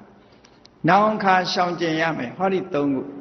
အဲ့ဒီ၃ခုတိုင်လိုက်နာကျင့်သုံးမယ်ဆိုလို့ရှိရင်ဒီအပြစ်ကလွတ်မြောက်နိုင်တယ်လွတ်မြောက်တယ်ဆိုတာဘယ်လိုလွတ်မြောက်တာလဲလို့မေးလို့ရှိရင်ဘာဖြစ်လို့လဲဆိုတော့အပြစ်ဆိုတာလုတ်ပြီးလို့ရှိရင်မလုတ်သေးဘူးလို့ပြောလို့မှမရတာလုတ်ပြီးသားအပြစ်ကမရှိတော့ဘူးလေကိုယ်တဏ္ဍာမှာလုတ်ပြီးသားအမှားဟာအမှားပဲပေါ့ဒီအမှားကိုပြင်တာမဟုတ်ဘူးနောက်ထပ်ဆက်မမှားဖို့လုပ်တာနော်ဒီအပြစ်ဆိုတာနောက်ထပ်တိုးနေတာနှစ်ခုရှိတယ်လုတ်တုံးကအမှားတစ်ခုမှားတဲ့အပေါ်မှာစိတ်မချမ်းမသာဖြစ်ပြီးတော့နေတာကအမှားတစ်ခုဆိုပြီးနှစ်ခုအဲ့ဒီနှစ်ခုထဲမှာလုတ်တုံးကအမှားပြင်လို့မရတော့ဘူးအဲ့ဒီမှားမိတဲ့အပေါ်မှာပြန်ပြီးတော့နှလုံးမသာမရစိတ်မချမ်းမသာဖြစ်ပြီးတော့မထူးပါဘူးကွာဆိုတဲ့ဟာကပိုမှားသွားတယ်ပေါ့အဲ့ဒါကြောင့်ဘလောက်ပဲပြစ်မှုတွေကျူးလွန်မြတ်စွာဘုရားရဲ့အဆုံးအမတော်ကအပြစ်ကိုအပြစ်လို့မြင်ရမယ်မကောင်းတာကိုမကောင်းမှုလို့မြင်ရမယ်မြင်ပြီးရင်ကုစားရမယ်နောက်မဖြစ်အောင်ထိန်းသိမ်းဆောက်ရှောက်ရမယ်ဆို ဒီသုံးချက်နဲ့လုံးလို့ရှိရင်အပြစ်ကလွတ်ကင်းသွားနိုင်တယ်ပေါ့လွတ်ကင်းသွားတယ်ဆိုတဲ့နေရာမှာအတိုင်းအတာတစ်ခုအရာလွတ်ကင်းသွားနိုင်တယ်နောက်ဆုံးမှာယဟနာဖြစ်သူရောက်သွားလို့ရှိရင်အပြစ်ဟုသမျှလွတ်ကင်းမှာပဲပေါ့အေးဒါကြောင့်မို့ဇာတတမင်းကြီးကိုမြတ်စွာဘုရားကအခုလိုမိန့်ကြားလိုက်တယ်မိန့်ကြားလိုက်တော့ဇာတတမင်းကြီးဟာအရှင်ဘုရားတဲ့တပည့်တော်တို့အလုပ်ကိစ္စတွေများပါတယ်ပြန်မရစေပါဆိုဘုရားကိုဝှချပြီးတော့ညတွင်းချင်းမဲ့ပြန်သွားလိုက်တယ်နော်အဲ့ဒီအချိန်မှာဇာတတမင်းကြီးလည်းပြန်သွားရောမြတ်စွာဘုရားကယဟန်တွေကိုပြောတယ်ဒီမင်းကြီးဟာတဲ့ကိုယ့်ကိုယ်ဖြည့်ဆည်းပြီးသားဖြစ်သွားတယ်အကယ်၍သာသူဟာဒီကနေ့မေခွန်းရဲ့အဖြစ်ဖြစ်တဲ့တာမညဖလားတုတ်ကိုကြားနာတဲ့အချိန်မှာသူ့ရဲ့ခမည်းတော်ကိုမပြစ်မှားခဲ့ဘူးမတတ်ဖြတ်ခဲ့ဘူးဆိုရင်ဒီကနေ့သူသောတာပန်ဖြစ်မှာပဲအခုတော့သူ့ကိုယ်သူဖြည့်ဆည်းလိုက်သည့်အတွက်ကြောင့်သောတာပန်မဖြစ်တော့ဘူးဒိဗ္ဗသောတာပန်အဖြစ်ကနေပြီးတော့လွဲချော်သွားခဲ့ပြီအခြေအနေကောင်းတွေတခုဟာပျက်စီးသွားနိုင်တယ်ပေါ့အဲ့ဒါလို့ပျက်စီးသွားပြီလို့မြတ်စွာဘုရားကမိန့်ကြားတော်မူခဲ့တာပါဠိတော်မှာတော့ဒီအတိုင်းတာတစ်ခုပဲပါတယ်အထက်ကရာမှာတော့ဒီဓမ္မကမြတ်စွာဘုရားကိုကြီးညိုကိုးကွယ်သည့်အတွက်ကြောင့်အဝိဇ္ဇငရဲကြရမယ်အစားနော်ပိဋကရကကံထိုက်တာတော့တည်သည်ချားမဲ့ကတော့အကျိုးပေးမှမှန်တယ်ရှောင်လွဲလို့မရတော့ဘူးအနန္တရိယကသို့တော့သူ့ဘဝလွတ်မြောက်ဖို့အတွက်ဒီအနည်း6000ဥဒ္ဒရငရဲတစ်ခုမှာခံရပြီးတဲ့အခါမှာနောက်ဝိဇိတဝီဆိုတဲ့ပိစိကဗုဒ္ဓအဖြစ်နဲ့သူဟာပြိဋိဘံဆံလိုက်မယ်ဆိုတာအထက်ကရာမှတ်တမ်းမှာတော့ရှိတယ်ပေါ့အေးဒါကြောင့်မို့တရားချစ်ခင်သူတော်စင်ပြိဋ္ဌပေါင်းတို့ဒီကနေ့ညတာမညဖလားနဲ့တစောင်းမုံညရဲ့တစောင်းတိုင်းညရဲ့အမှတ်တရဟာဖြင့်စဉ်းစားပြီးတော့ကြည့်မယ်ဆိုလို့ရှိရင်ဘုရားမြတ်စွာသာသနာတော်ဟာအင်တမအကျိုးကျေးဇူးကိုဖော်ဆောင်ပေးနိုင်ရုံမျှမကမှားယွင်းတဲ့အပြစ်တွေကလည်းလွတ်ရလွတ်ကြောင်းတွေကိုမြတ်စွာဘုရားရှင်းလင်းထုတ်ဖော်ပြီးတော့ဟောကြားတော်မူခဲ့တဲ့လမ်းစဉ်တွေအတိုင်းတို့တွေကြင်ကြံကြိုးကုပ်အားထုတ်နိုင်မယ်ဆိုလို့ရှိရင်တန်တရားဝဆင်းရဲကနေလွတ်ကဲနိုင်ကြမယ်မလွတ်ကဲတောင်ဆင်းရဲဒုက္ခတွေကနေပြီးတော့သက်သာနိုင်မယ်လို့ကိုယ်စီသဘောကျပြီးတစောင်းမုံည၏အမှတ်တရကိုမှတ်မှတ်သားသားထားပြီးကုသိုလ်တရားဖြစ်ပွားနိုင်ကြပါစေကုန်သတည်း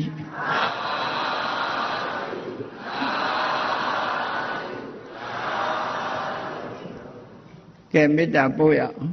တတ္တဝါများစွာဘေးရန်กว่าချမ်းသာကြပါစေတတ္တဝါများစွာဘေးရန်กว่าချမ်းသာကြပါစေမေတ္တာရေချမ်းသုံးငါဖြံငြိမ်းချမ်းကြပါစေသက်ရှိကျမ်းမာစိတ်ချမ်းသာဒုရဆန္ဒပြည့်ပါစေသက်ရှိကျမ်းမာစိတ်ချမ်းသာဒုရဆန္ဒပြည့်ပါစေဖုံလန္တဒုက္ခပင်ကစားမေတ္တာပုံနေတုသင်္ကမမနောတရတိတဝေတံပဝါယန္တုဒုက္ခန္တကမေတ္တာပုံနေတုသင်္ကမစုပေါင်းပို့အပ်မေတ္တာတဟုရောင်ပြူပါဝင်ငွေလာမင်းနှင့်ရောင်ခြင်းရှဲယုံပေါင်းဆောင်ရခြင်းကြောင့်တဝေတံကျွင်းမဲ့ဥသုံးလုံးစုံများစွာတတ္တဝါတို့၏မနောတရတိမြင်မြဖြူစင်အေးကြည်လင်းသည့်ရေစင်ပြည့်တင်းစိတ်နှလုံးတည်းဟုသောရေအိုင်ကြီးအတွင်၌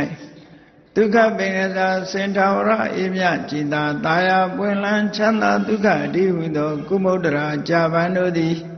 ဖုံးလန္တဝန္တာရွှင်မြူဝမုံလူလျက်ကြည်နူးပွဲကြုံဖူးပွင့်ကြကုန်သည်ဖြစ်၍ဒုက္ခန္တကလေးအောင်လေးတဲ့ရောရှက်သင်ပြန့်ပိတိတည်းဟုသောယနန်းတို့သည်